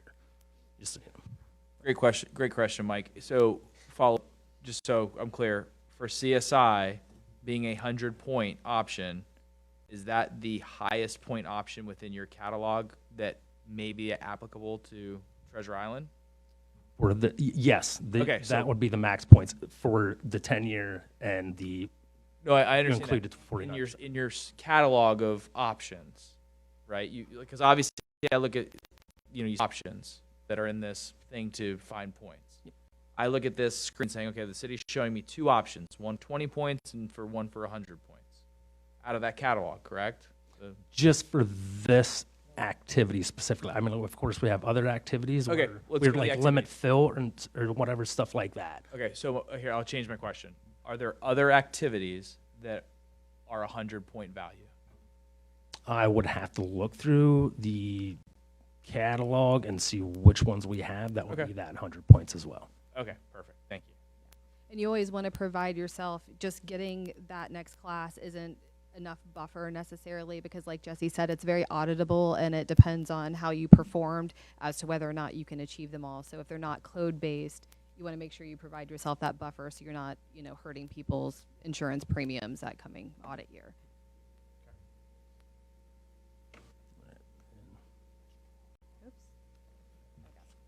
All right, so this is going to be the CSI example that Stacy was touching on. So before I get into this, though, I just kind of want to give everybody like a rough average of what we have here for the city of Treasure Island. So based off of values provided to us by the Pinellas County Property Appraiser's Office, the average single-family structural value in the city is a little over $334,000. So you're looking at each single family roughly has an average 50% for their CSI improvements of about $167,000 to use. So we Is went there a little question? conservative. I just find that a little on the high side. Usually Structural value being $350,000, I feel. It's okay. It's fine. what we typically find is that the property appraiser's office does assume low, to where if you were to get a private structural valuation, it would be significantly higher than what they have. You do have properties, though, that said, within the city that are extremely high, that could skew those numbers.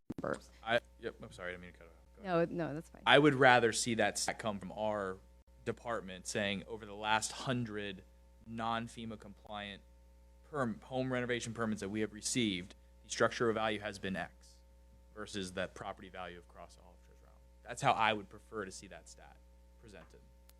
Can you say that one more time? So rather than taking the calculation for the Pinellas County Property Appraiser's website Right. and saying the average structural value across the city of Treasure Island is X, I would rather the city of Treasure Island take the last 100 non-FEMA compliant permits for home construction or home renovation to say this is what we've seen as the average structural value. Why would you take non-compliant? Because that's what I'm.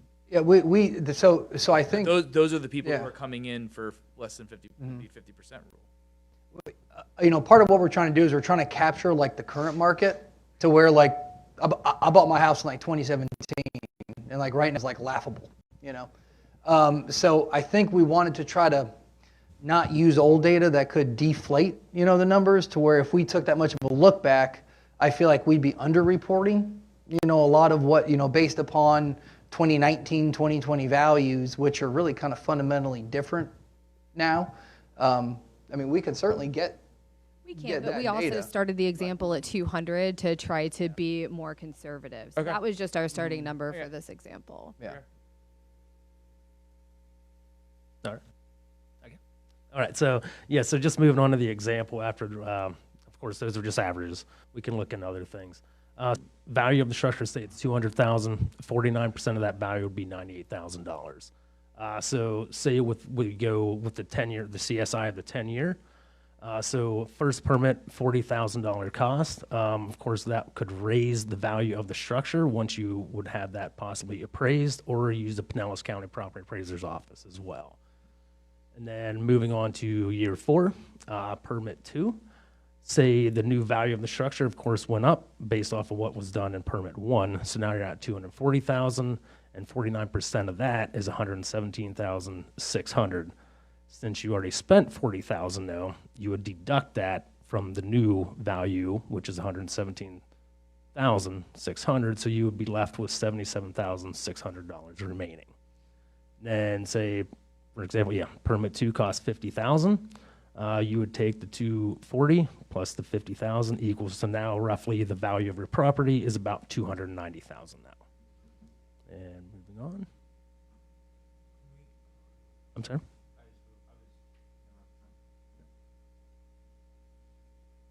All right, so then moving on to year 9, permit 3.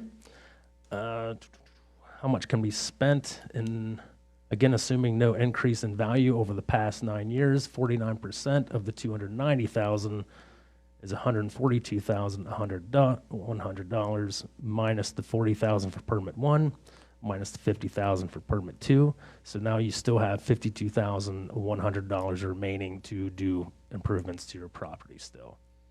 Then moving on to permit 4, say this is year 15.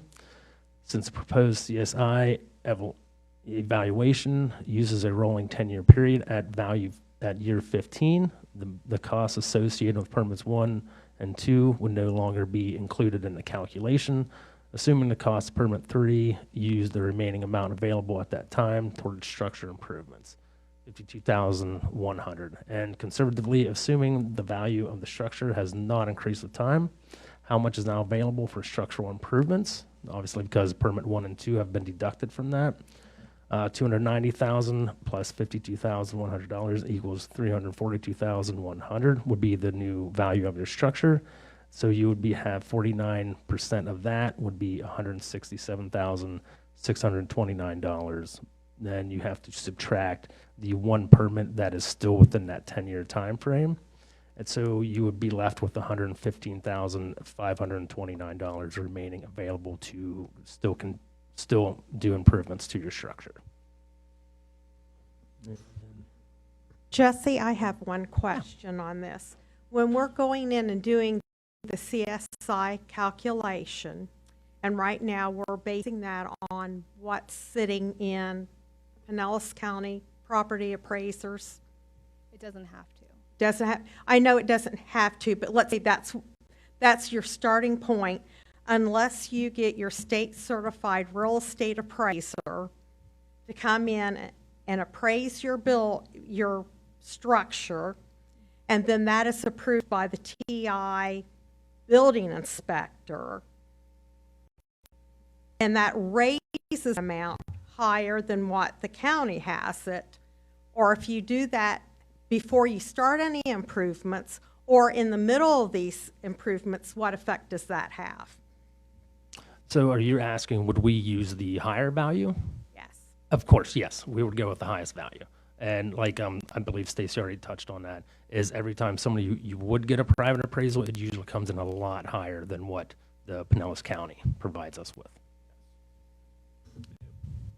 The one problem that we're going to continually have out here is the cost of construction. There's a house being improved down on Sunset Beach once again. I think probably the structure value on that house is probably $50,000. You can spend $25,000 in a matter of minutes. I mean, let's face it, you reconstruct a new bathroom these days and it's $50 grand. That's the problem we're going to continue to run into in some of these older communities. It's just going to make it difficult for people that want to take an old house and improvement. It's going to, and I agree with some of it, especially in very low areas down there. It's going to encourage tear downs. And that's just back to life. Yep. Because then eventually, yeah, that's kind of the whole point of the CSI is to make everybody FEMA compliant then.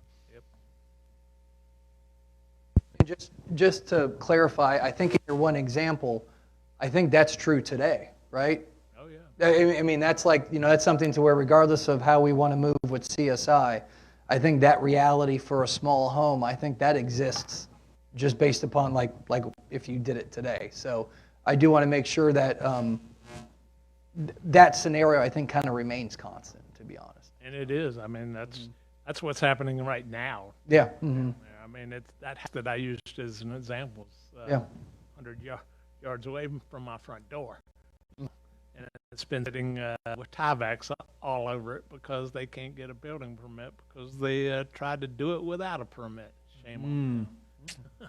Well, the other thing that I have noticed is depending on how long you've had your house and how the property appraiser has that, somebody else can have the same identical floor plan and everything, but because they bought theirs 10 or 15 years later, there's a big discrepancy on what your structure value is. That's why it's worth a few $100s to get have your an appraisal. Yeah.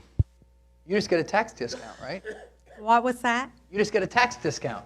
So Not when you have to play with FEMA. I just find it extremely interesting because this town is notorious for not wanting building and not doing this, and then kind of putting it in the direction of, well, we want tear downs to build new houses. It's just it's mind blowing to me from a conflict standpoint. But I get it. I'm listening.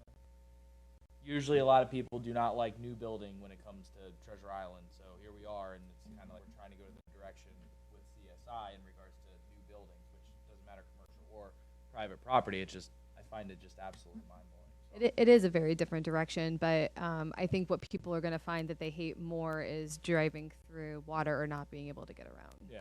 Again, I understand the purpose, and I don't want anyone to think that I'm being bad at it. It's just, this is something that, when I had mentioned two months ago when it comes to someone who's buying a house that's trying to grow their family or grow or retire when it comes to, living in Treasure Island and they want to make some improvements. This is a bigger impact than I think a lot of people know it. Right. I mean, that's why we wanted to show this example, because these are not small amounts of money. It's true that the cost of construction does keep going up, but it's also likely true that the valuations of structures will go up as well.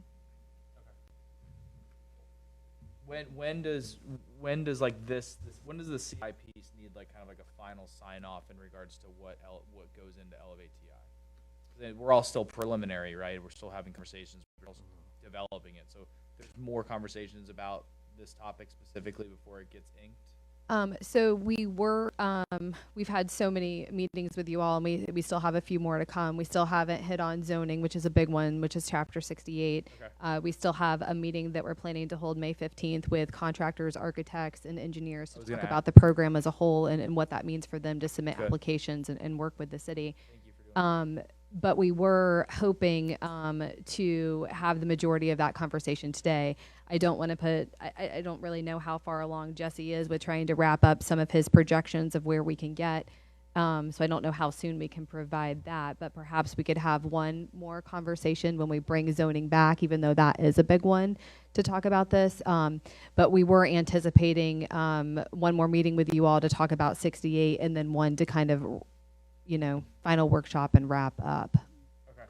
So we're getting towards the end of the. But the CSI thing, when it comes to calculations and cumulative, we will be able to address that one more time. I mean, we can open up conversations whenever you all see fit.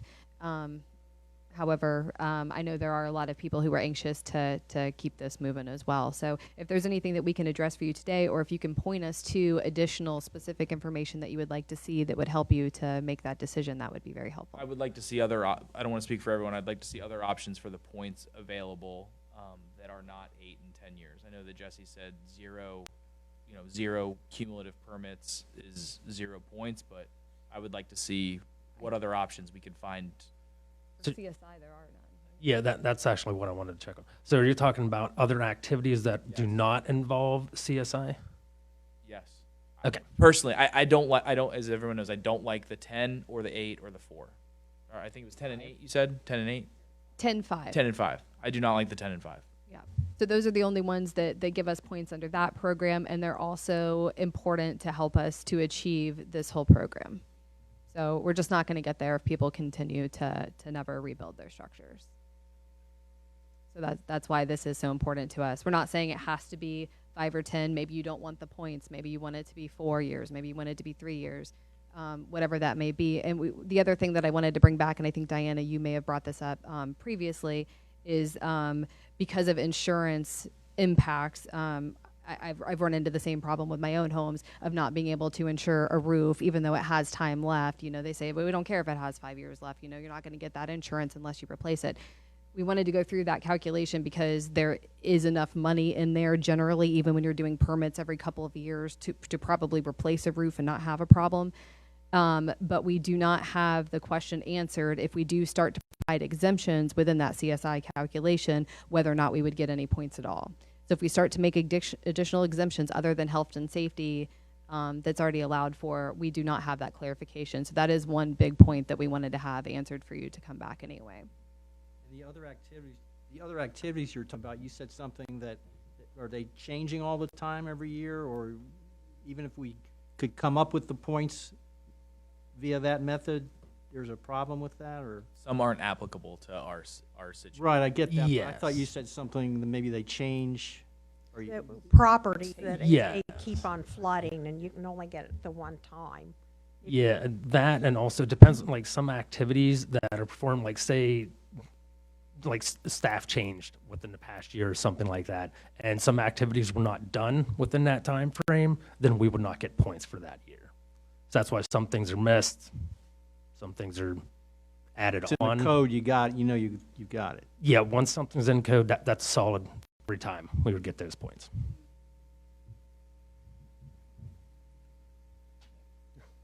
Yeah, I guess it depends on who's reviewing us.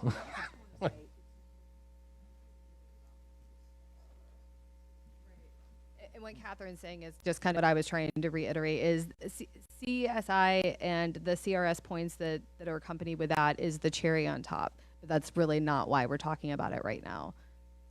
We're talking about it because of terrain modification. We're talking about it because of resiliency. So, did you want to talk about these definitions really quick, or were you not sure who was going to do it? Okay. All right, so I'm sure most of us have read through these definitions already, so we all know what substantial improvement is as of right now. Substantial damage, however, as we do know, that is slightly different. So say we would get hit by a hurricane, hopefully we don't. If something is determined 50% substantially damaged, unfortunately, that house would have to be reconstructed and be FEMA compliant at that time. There would be no exemptions, anything that could stop that from happening. And did we have any questions about the definitions, or? Right. Substantial damage is currently the requirement, so that's Yeah. not something that would change with any proposed recommendations. And that's another thing when we talk about protecting investments, you know, we're going to have some level of storm at some point in time that's probably going to be substantial in the next, 80 years that we're talking about this program. And so that's why we keep coming back to that term, protecting your investments. If you want to put, $100,000 into your home, hopefully you have, some additional protection against that when it does come. Again, this is not a hurricane-proof, storm surge-proof program. It is more geared towards sea level rise and those things. But if you have an older home that you're approving, it's not going to be up to current code, and it's not going to be as resilient as a newer construction building, which would also have some elevation to it. All right.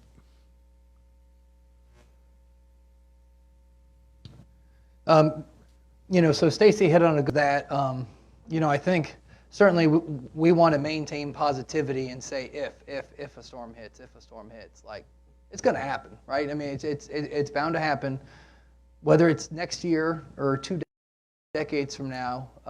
We don't know, but again, we know that that's going to happen, And we know when that storm hits, those investments are gone. They're gone, and unfortunately, just human nature is you feel a lot different before the situation than after the situation. Those homes that are damaged now, or even with the CSI in place, should we move forward with that, they would still need to be rebuilt. And then it's really likely that CSI, when that major damage happens, major damage is major cost. That equals major cost. And so it's unlikely that the CSI is going to be the triggering mechanism if we get hit by the hurricane, that, I would have been able to repair and not elevate my house, but because of this pesky CSI program, I'm going to have to elevate. That we don't see that, we don't really see that truth playing out. And then also, too, we do think that one of the benefits is that, if God forbid, when a storm hits, we're not going to be the only ones impacted. It's going to be everybody in this area. So when you talk about, rebuilding, you talk about material shortages, contractor shortages, just life is harder. And so we think one of the benefits is that through the CSI, we're able to promote rebuilding on the owner's terms. We're able to pretty much have this reconstruction happen in a lower stress environment versus in a scenario to where essentially the feds force you to do it. And then also too, we kind of trying to put ourselves into a homeowner's shoe. It's like, or homeowner's shoes. It's like, okay, well, it's one thing to have the opinion that, well, I'm fine with that risk now. But we do feel that the sentiment would be different after the storm. And we do think that in that resident's mind who invested a lot of money the year before and now it's gone, if CSI could help alleviate that, we certainly understand that there will be resistance because elevating a home does not come without its own challenges. But again, if you can do it on your own terms without the feds forcing you, and you can do it under a lower stress environment, we do think there are some major benefits in that as well. I think those are very good points, but one of the things that you have to also remember is that we have retired people and they no longer have a way of generating income. This is a whole different impact on them. And I'll use Ross and I as an example. Ross would be able to handle that much better with him being younger and just starting out with a family and stuff. Where my husband and I, we're not near the end, but I mean, we're in the senior part of that. And it does make a big impact. If I was a lot younger, I would be 100% going this way. But that's because I would have earning potential and all that. Well, if you're retired now, you're going to have a problem. I know that I'm not the only one sitting in this city in that same situation. And so that gets kind of hard to swallow, even though you understand it and you realize it, but some it's not going to be real practical to elevate on your own terms.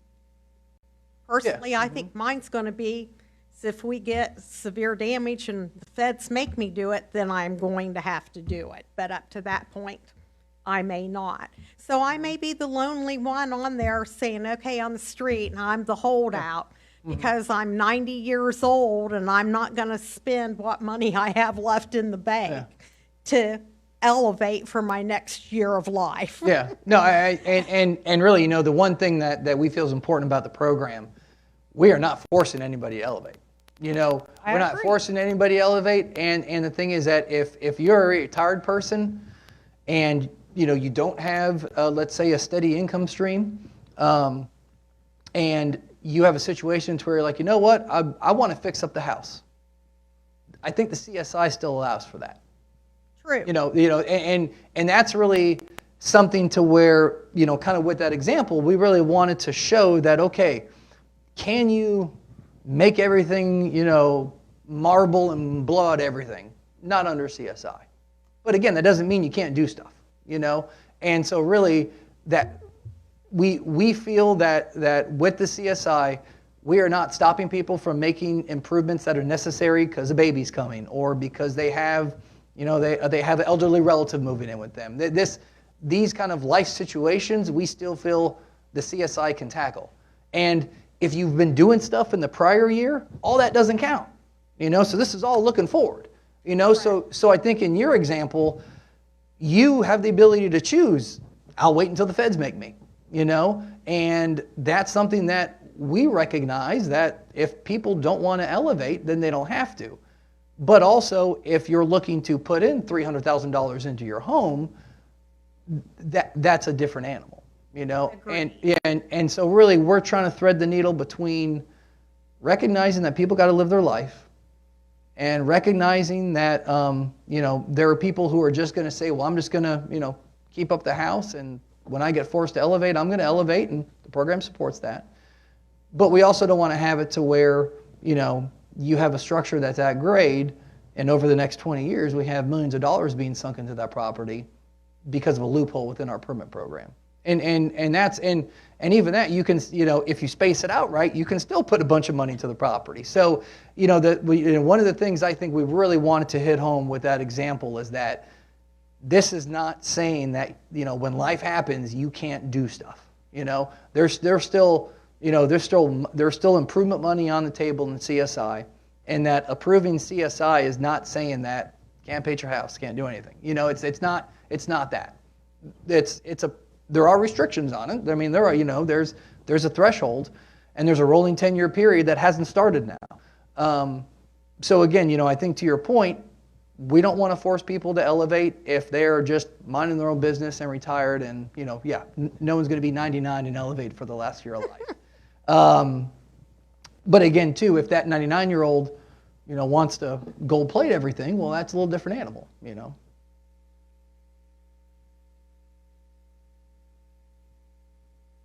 We've kind of already hit on the summary points. Do we want to just have a discussion? I think we've got some good feedback of some additional information that might be helpful. But with regard to going from 50% to 49%, does anyone have a concern with that proposed change? I don't have any concerns with 50 to 49. I have zero concerns from that. I mean, you're talking 1%. Okay. And then do we want to talk about how we feel about the 10-year across the board? I just going like saying you're not forcing people, but just, you know, a $300,000 renovation project to make your house nice compared to what it costs to scrape and build an elevated house, the delta is tremendous. I mean, it's $1 million. At least $1 million. So you have people that want to put maybe 500, whatever the number is, they want to put money into their house, they get into the calculation, they've got this roof picked out, but then when it comes down to it, they can't do that roof. So it's like, okay, well, I'm going to make all these nice renovations, but then I can't get my fancy roof. I just, you know, I get they have to wait. Do the nice renovations and get a new appraisal, and then maybe you can get a roof. I guess the main question I have is, how much of a price reduction in flood insurance do we actually get by getting that additional 223 points that we're aiming? 5%. Is it 5%? Well, we're looking across the board at what we can do. I don't think we're ready to provide that analysis because it's very complicated. But that is additional to provide you. Yeah. I guess the question I have, is it really worth going through all these gyrations for a 5% reduction? Again, that's not really the purpose of Goes why back we're to talking Sam's about point it. The reason we brought elevate. you the CRS data was that was asked for before. What would this affect? And so we brought that for that reason. I don't want anyone to think that the reason we're doing this is to get a higher rating. We just wanted you to know the effect of doing it. I understand that from my position for where I'm at within Paradise Island or wherever I live, and for other residents amongst Treasure Island, because I care about the city as a whole, I just am very, very cautious. And again, it's not about people doing construction projects. I understand the route that we're trying to go in regards to Elevate TI, but just that positioning of the cumulative years being factored into the reasoning of Elevate TI, I'd like need to sleep on it. I don't think I could give you an answer. I'm No, just the- But I also want those slides on the calculation because I was trying to read all of the. They're actually in the packet. I know they're It's online. Okay. The same calcs are in there. My printer ran out of ink, so I couldn't. Oh, no problem. Print. But they are on the online version. I just wanted I'm everybody old. to know. I know Miss Cravel thinks that I'm very young. I'm actually like a 70-year-old, 30-year-old body, so I like to print and read. We'll be happy to things. give you a set. Thank you. The biggest benefit, I mean, that the terrain modification manual is doing right now, I mean, as of this day, is I have a lot of people that are calling me and saying, hey, I just bought a house on Isle of Palms. I want to raise it. I want to bring it up to what the terrain modification manual is asking me to do, is raise my stilt house, which I will build, to 7.6. And I think that's the most important thing at this point, where we can help out the people that are willing to rebuild their houses right now. I mean, there are a lot of houses on this island get torn down in the next 10 years. And it would be negligent on our part not to help them out. I mean, I would have loved to been able to build my house with a garage elevation of 7.6. Right now, it's at 5.8. I'm lucky. Nothing's affected me in a very long time. Like Justin was saying, is the storm coming? Hopefully not soon. But, you know, when Adelia came, from what I remember, the elevation it got up to was 4.58. It was coming up my driveway pretty good. I just think we need to get to a point where we can somehow go forward and get this modified, because raising roads, that's probably not going to happen in my lifetime. Raising houses, that is going to happen in my lifetime. And I got a guy who I recently met, and he called me up and said, hey, when do you think this is going to be enacted? Because I want to do this. And so I think it's something that any way we can move it forward is the way to do it. And it's strictly for the private landowner right now. I mean, we have a situation where our downtown will be redeveloped in the near future. I would say in the next 3 or 4 years, I hope. The Gators property sitting out there, who knows what's going to happen with that piece of property. But I just think it's a very important piece of a very important ordinance to move forward, and I think the biggest benefit is going to be helping the private homeowner. It's not going to help the guy who's saying, hey, I'm going to stay in my existing house no matter what. I want to see if we can't move something forward so we can new homeowners, because it's coming. I mean, let's face it. I see it every day on Sunset Beach. You ought to see the number of vacant lots, because people that got flooded in Adelia, they didn't build their houses back. They tore them down. There's 2 or 3 lots within a block of me that are sitting vacant because of it. And so let's see what we can do as a board. So are we allowed to, we can't add exemptions to CSI, can we? That's what we're trying to get more clarification on. So if we added we're working on roofing that. or something like that, you know. We would like to get you that information. We know you asked for that before, and that's important for you to have. And I mean, you can add it. I think the question is whether you can add it and get the CRS points. Oh. So, you know, if again, the CRS points, cherry on top, I think was the term. That's a good way to put it. That's a secondary benefit. If there was stuff that wanted to be added, then we can certainly add it. We just don't know if, we'll have to kind of walk back the statement of this is how many points. Can we get an answer from FEMA, or is that who we're waiting? We've Call FEMA? We're waiting. No, we're waiting for a response. My focus is not on the CSI points. My focus is on, again, Yeah, mhm. Elevate TI is what my focus is. I get the CSI points come with it, and I understand Richard has rich friends that are building big houses, which is great, but that are new residents to the city of Treasure Island, or maybe they're just moving from one island to the other. But there are a lot of other residents on the island, like us and myself included, that and there's other people that may have already done a construction project in their houses. So, and that's the story that with people growing or families growing or people wanting to retire that want to make their home nice and livable with what they have for the remaining years. So, but I get the direction that it's going. I'm not trying to be combative. I'm just saying I just would like to see those options. I'm glad that you had brought that up in regards to if there are exemptions. Well, Ross, let's come up with this hypothetical situation. So for 10 years, 1 year, we don't get any points, we don't get any benefit.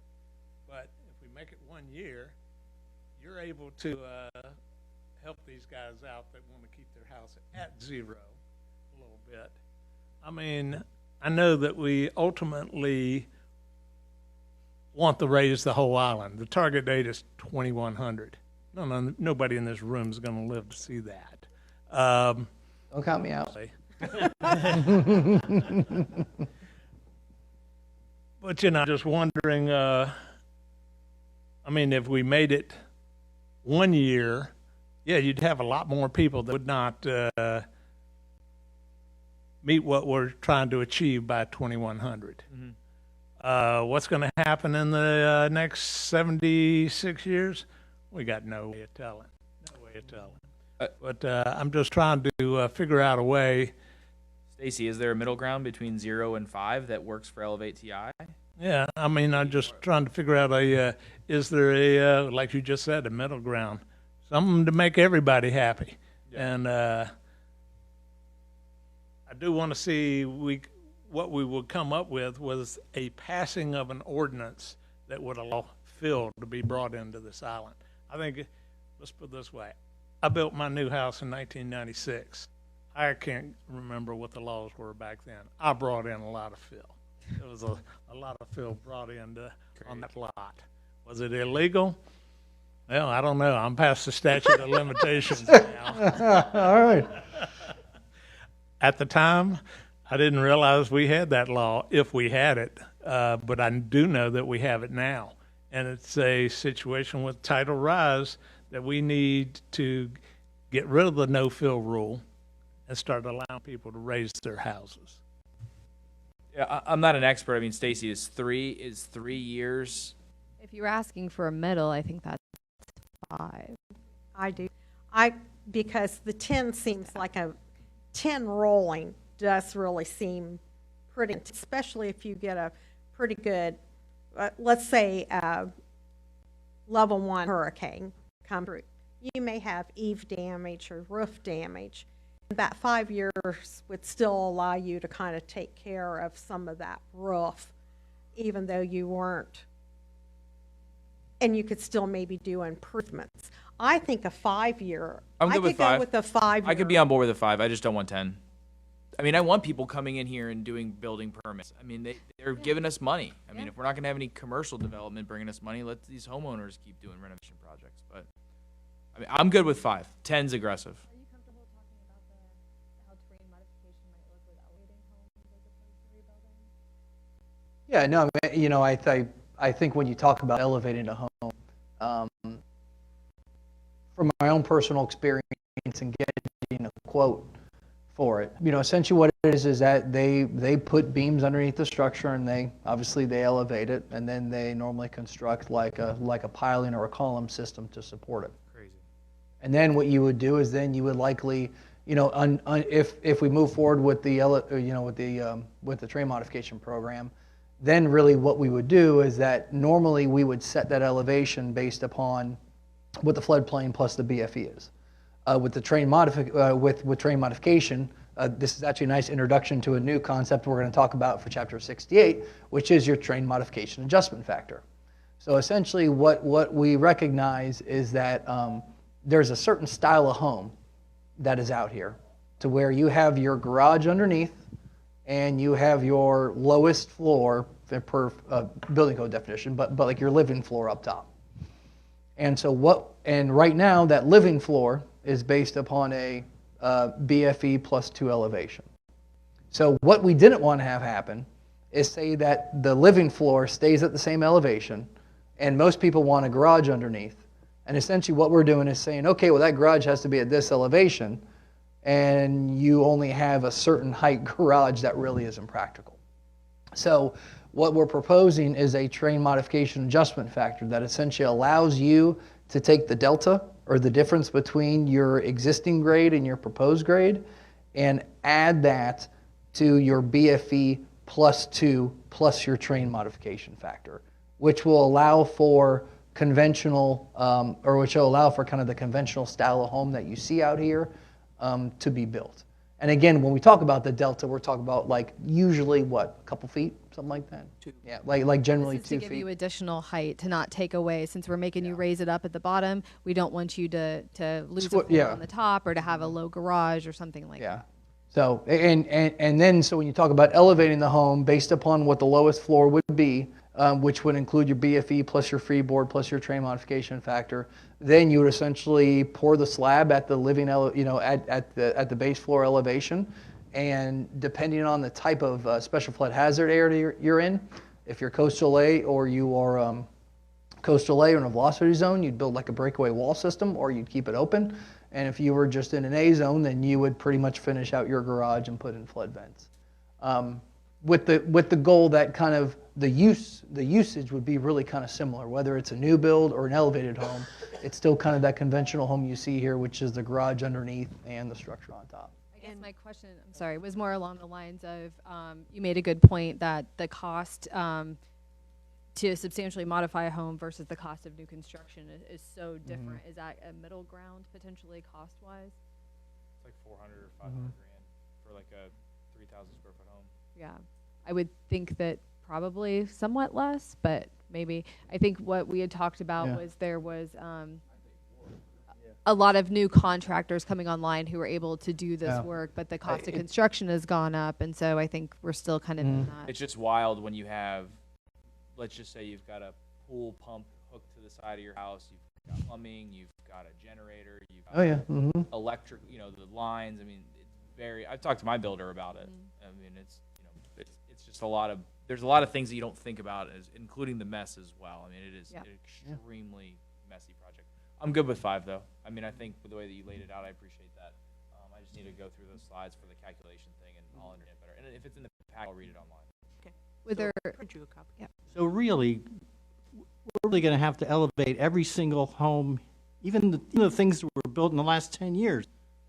They're going to have to go up too, right? No, what basically is, there's 2 different questions. There's the terrain modification That's question. what I'm talking about. And there's the FEMA compliant question. So these Talking houses about- are considered FEMA compliant already. They're not subject to this cumulative substantial improvement, but they would be subject to triggers on a major remodel. So Justin can Yeah, but address that. But you're talking about meeting the goals. You're talking about the homes that were built yesterday. Raise the roads. Yeah. You can't raise the roads until you're going to be raising these homes that were built 5 years ago because they're below the threshold, right? Yeah. So and really, so when we talk about all the tools that are at our disposal, and that's going to happen, right? There will be a scenario in 80 years to where there will be a place to where you have 80% of the home or 90% of the homes done, and then a couple, either one that was built just before this new reg, or one that just is a holdout because they're 99, right? Yeah. And so in that scenario, to where we are talking about isolated locations sporadically throughout the city, I think there are engineered solutions that can be implemented there. Now, if we're talking about if everybody's like that, I think it's a lot harder hill to climb up. But if we're talking in a scenario to where we're at 2,100 and we have these couple problematic areas that we got to address, I think that's a huge win. And yeah, well, that's, I mean, certainly from a structure adaptability standpoint, that's possible. And then also too, from just, I talk about not wanting to, when we talk about not doing pump stations, we're talking about not doing pump stations as our sole means of drainage conveyance. Like that's what we're talking about. There's going to be a time to where we got to strategically use a pump station, likely in a scenario to where you had a large home built under the old rules, wind loaded, high enough, all that kind of stuff, and we'll need to adapt and find solution for those locations. can you touch on structure adaptability just a little? All right, this is like a 68 preview, huh? So, So, you know, All relates to each other. yeah, and you know, so when we talk about structure adaptability, that is actually a concept that Miami Beach is using within their program. And essentially what it says, and in our case, you know, we've discussed to where the program needs to be flexible and recognize the uniqueness of each property. And we talked about how we have goals, and we purposely call them goals because the manual essentially has requirements that essentially override those goals, and you got to meet all those requirements, and you may have a base floor elevation of 6.1, or in Sunset maybe even lower, like, you know, let's say somebody imported illegal fill, I don't know, you know, but like, you know, like 5.2 or something, and you may have those scenarios. And so essentially what we're going to be looking at is we're going to be looking for structure adaptability to where if there's a time to where, you know, or if the opportunity arises and we're able to elevate the road, or the road gets to a certain height that the person wants to elevate their garage, that the structure can handle that. So essentially it would be designed in a manner to where you would essentially have a larger or a higher garage than maybe what you'd be required to, because essentially what you're saying is that you got to have your code required garage height plus the difference between the goal and the elevation you're actually at. So if you're at 5.6 and the goal is 7.6, you got 2 foot, your garage would need to be 2 foot higher in order to make sure that the structure is adaptable come 60, 70 years. We know it can handle the earth load, and it can and that pretty much it can support elevating the garage floor. So is that what we're going to be doing? That is what we're going to be talking about in chapter 68, is as far as like having that structure adaptability. Because again, you know, a lot of the reason why, or some of the reason why a home may not be able to meet its base floor goals is dependent on the road. And to be honest, like this is the Sunset Beach example is low road, short lot. And if we have a slope restriction, then we're pretty much just in a perpetual cycle of not being able to do anything. So essentially what we're trying to do is we're trying to say, okay, we recognize that we don't want to have 45-degree slopes for people going up their driveway, and that we want to have a reasonable means of egress for the property. And that likely in a Sunset Beach environment where it's low and your lots are small, that's really going to mean that you're kind of governed by the grade of the road. But we also don't want that to perpetuate itself to where now we're essentially saying that that structure is always going to have that garage elevation. We want that garage elevation to essentially be adaptable. And not adaptable in a manner to where you flip a switch and it raises. We recognize that there's effort to do that. But at least from how the structure is built, we got the calculations that we know it can handle an additional 2 feet of fill within the garage. As in like tear up the slab, because again, a lot of the garages for these larger structures, they're not slab on grade. You know, like they're a foundation system to where that garage system's independent of the foundation. And so essentially it's tearing up the garage and adding fill and repouring your slab and your egress to your home. And then the city would probably take care of that. I don't believe the city would take care of that, no. No, they would not. So you can just go to a homeowner and say, hey, you got to spend $200,000 or whatever. No, so our focus right now is making sure that when the structure is built, it's able to be adapted. The thought is that in that 80-year time frame, when we're down that road and everybody else on the street potentially has done the terrain modification and is higher, that homeowner that has an adaptable structure is going to be so sick of dealing with the road issues that they would want to do that for their property. And we have the calcs that say that they can do it, and it's something that essentially it was designed to have happen. And that's, you know, the reason we're talking about CSI and all this is about lost opportunities. And every time that home gets built, to your point, once it's built, that opportunity lost, you know? So if we do lose an opportunity to hit the base floor goal, we want to at least make sure that we have some way to accomplish it in the future, whatever situation triggers that need.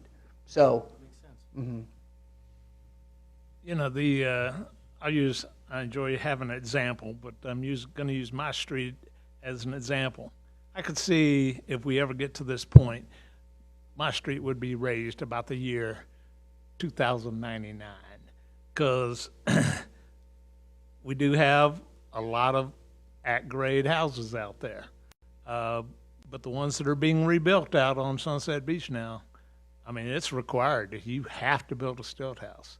And there's a lot of houses being built out there as stilt houses. Using my house as an example, I'm at 5.8 in the garage. I can never see in my lifetime that road being raised that would be a problem, that I would actually have to do something to raise my house up to 7.6. Mhm. It just would never happen. Yeah, but again too, I think if we're in an environment to where the challenges we have are garages at 5.6, I mean, oh my God, what a win! Like that I mean, that would be like we've won if that's the challenge, And I think in those scenarios, because our low road is 5.1, and these elevations were derived based upon like conventional grading patterns, conventional slopes. But recognizing that there's going to be oddball scenarios all throughout, and so I think in that scenario, our goal elevation is 5.1. We can work with 5.8. Yeah, and you just took the words out of my mouth. Mm-hmm. If the road goes up to 5.1 in front of my house, hey, so not everybody's going to get hit with the idea you just built a house 5 years ago. You're going to have to raise it. Most of these houses are going to be high enough that it will work, especially out on the newer islands. I mean, let's face it, Capri, Palms, and Paradise are built to a higher standard. I mean, the worst roads on Treasure Island are the avenues between 88th Avenue and 95th Avenue on Sunset Beach. They're horribly designed. And it will be very hard to bring those up to the standards that we would like to meet in the terrain modification manual. Out there on the Phil Islands of Palms and Capri, those houses are pretty high already. I mean, I don't have any exact numbers, but I'd be willing to bet finished floor elevations on those islands are in the 5 to 6 range. And in general, I think that's correct, but we've got the repetitive loss map up, and you will see that there are some properties that flood repeatedly, even out there. Yeah. Yeah. Look at that. It's That was Palms, ugly looking. Palms and Capri, for you would think that they're the same. They are very different. They are very different, and 115th Avenue is really a problematic roadway. And it's interesting just looking at that map. I mean, look where the repetitive damaged houses are on Old Palms. They're all at the low end of the street. Cul-de-sacs at the south end or the southeast end are all the high points, and good for them. But yeah, that's an interesting map. Can you scroll down a little bit and go to Sunset, and you'll see Everything's in the red. you'll see a lot more is in the red. Wow. Pretty much. I mean, even on my street there, I'm out of it barely. But it is interesting because, nothing, and it's the roads that I just mentioned, 88th to 95th. That's entirely in the red, entirely. And these also look a lot like the damage assessment maps from the last 2 storms where we went out and did damage assessment. It's very, very consistent. These are the recent maps. We're not allowed to show the specific houses, so these are areas where there have been repetitive losses. Well, you can't. Not allowed to, but it's pretty obvious. I mean, for the people who live here. Well, I'm not allowed to say this house, this house, this house. I want you to meet the rules, but There may be a high house within this that didn't have any damage. I'm not saying every house in the red box had damage, but this is very consistent with the house-by-house pattern that we saw in the last 2 storms. Could we hear from some of the other board members on the CSI proposals and where, so we have direction going forward with I'm the good with information 5 that we years. have now? 5? I think 5 would be a good compromise. I think 10 is too long. 5 would work. What are the differences in the impacts, what are the differences in the impacts to the terrain modification model with the 5 versus the 10? It's It's just Point it's just system. additional potential missed opportunities to elevate. Is there any way to quantify that, or Difficult. Yeah, I mean, yeah, that'd be tough to. Mike said he's good with 5. 5 here. I'm good with 10, but I'm okay with 5. He's okay with 5. 5. Well, it's unanimous. Not really a vote, she's just looking for feedback. 5. That's the situation is, we have to hit a happy medium somewhere. 10 would get a lot of people raising half. 5, maybe not so much, but if you make it 1, you'll have a heck of a lot of houses that aren't gonna get raised. Let's put it this way, the real estate market has gone insane out here on the island. I mean, houses that, the house right next door to mine sold in 2014 for $457,000. That same lot, if you bought it today, would be multi-millions. Imagine if we had a downtown. Oh. Yep. Think of that. So I think we're aiming at 5.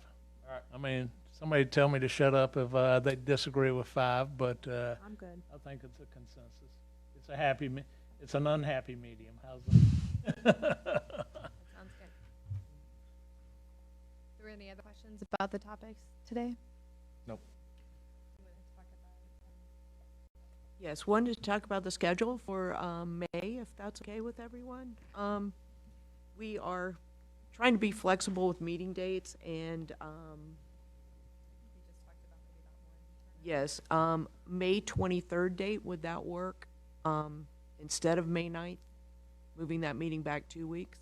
Not really. It would Not be for you. really great to be here because I will not be in the country on May 23rd. Okay. I was looking at the dates. I'd love to be here on May 9th, but I will be actually leaving on May 15th. So you're gone for the next 2 weeks, okay. And anybody else have a conflict or not able to be May here? is so what's the ask? You want to know if there's May 23rd would work for a meeting? 0 chance I will be in town. Okay, so 2 of you know. We don't want to do the 9th, right? We're not going to do the 9th? We have some conflicts. Catherine and I are actually, and Justin, we're presenting this program at the Tampa Bay Regional Resiliency Conference. That those 2 days we're at that conference, and then we also, because 68 is so detailed with requirements that are entered in this program, we need to take a little bit of extra time to flush some of those concepts out. Hopefully you're getting paid at your speaking engagement. No, there's a free lunch. There's free lunch. Yeah. Why can't we do the 16th? 16th is definitely on tap for P&Z, and we will try to make that work. It just depends. We have a big backlog of P&Z cases that have been waiting to be complete, and every one of them is missing like 2 things. So we could end up with a very heavy P&Z load. So we can't overbook you. Richard just said that he's out. I'm out too on the 16th as well. Okay. I mean, if you wanted any date prior to the 15th of May, is great. Okay. I know that puts y'all under a burden, but I'm actually gone from Can May you move- 15th to June. Can you move P&Z meetings to like different days if you give enough notice? Like, does it have to be the 3rd Thursday of every month? It's just the developers are working against that deadline, so I don't like to move it up. I can move it back up, makes it difficult for them. I mean, I feel like, okay. Yeah, maybe we could. We should know within the next week or 2 if they're going to have a complete enough application, because we need, 3 weeks to review it, write a staff report, internally review it with legal, and get it to you anyway. So we'll know shortly how many cases we have for May. The other thing I want to let you know, and we'll come back to you in May with some specific things, but on the 20th of June, which would be our P&Z day, we are having this candidates for city manager public meetings. So we will not have our P&Z that date. We would like to move it probably back a week, if that works for everybody. So that would go to the 27th of June That would be fine for P&Z, for me. Oh, back being, okay. Oh. Yeah, that's better. further out. So no conflicts with that. So, I don't have any conflicts for the So- 27th. I would like to know if so it's definitely getting moved.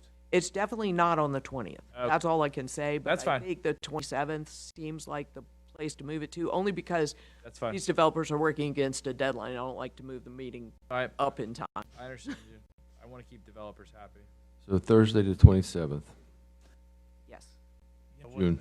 What you're saying is you got lots of cases with two issues. Tell them to get off the dime and hire a architect that'll get it.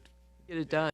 Well, they're so close. So every month we think they're gonna go forward, and we're always just waiting on that one last piece, so. Like Like keep I booked our hearing family vacation the week. It was like I specifically booked a vacation so I could be here for June. So then you'd like tell me that the meeting's gonna move for June. I was So what's May? What are we doing? I'm confused. We would like to try to meet 30th, if that works, for May. Does that work? It's for me. May 30th is good? Yeah, Justin, we would need to find out too. And that would be LPA. And we have to check with our Jen as well. And that would be LPA. No P and Z because P and Z's. LPA on the 30th, May 30th, and a proposed Yep. That's fine. June 27th. For P&Z. P&Z, okay. Yeah, we don't need you for that one, hopefully. Hopefully we'll have the LPA on the right days, it's normal days. In June. As long as we can get an updated list of projects that we approved that are their phases for the. Oh, for P and Z, yeah. That would be, I greatly Yep. appreciate it. I saw that the one on the Sunset, or the condo hotels off 122nd hit the real estate market, so I don't think that project's going forward. The condo hotels on 122nd. Is that the one that was right out on Gulf Yeah. Boulevard? Yep. I'll keep my comments. Oh, I know which one is. Sorry, I was drawing a blank what's on 122nd. You guys have done enough work for LVTI, so thank you for all your help. Thank you. You guys have done a lot of work too, so. Okay. Should we go forward to the number 7? Okay, local planning agencies, issues, comments, and a discussion. We kind of just did that. Reports of city attorney, staff, or board members? Nobody.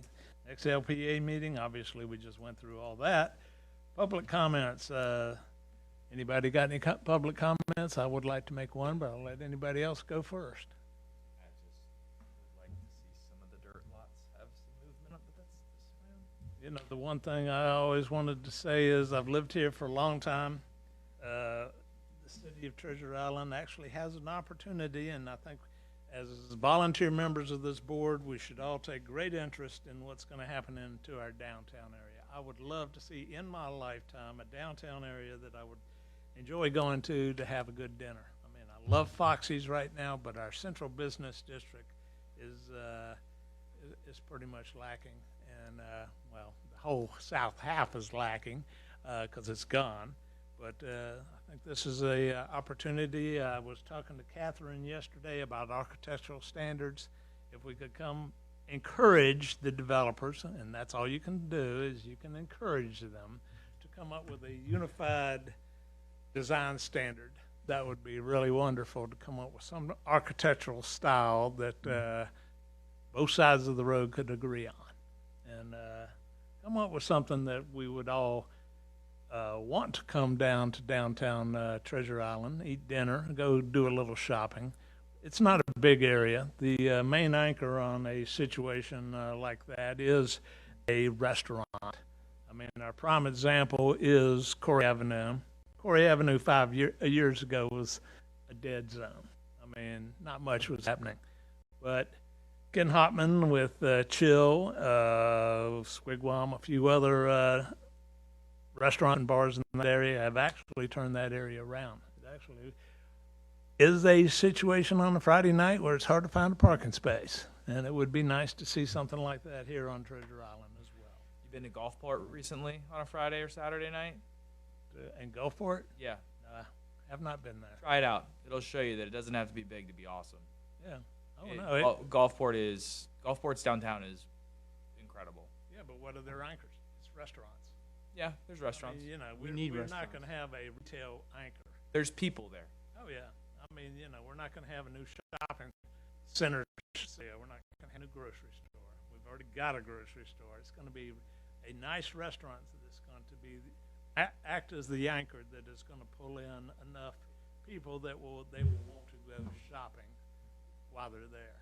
And that's what Corey is doing right now. So that's my 2 cents. Catherine, is there any movement on the property on the south side? The south side of downtown? We have been talking to the developer, but, I don't have anything concrete. I know from what I hear, that people say, well, why is the city dragging? I go, that's private property. A lot of people do not realize the city doesn't own all the property and doesn't own the downtown area. It's up to the private owner and developers to get us something. That's it.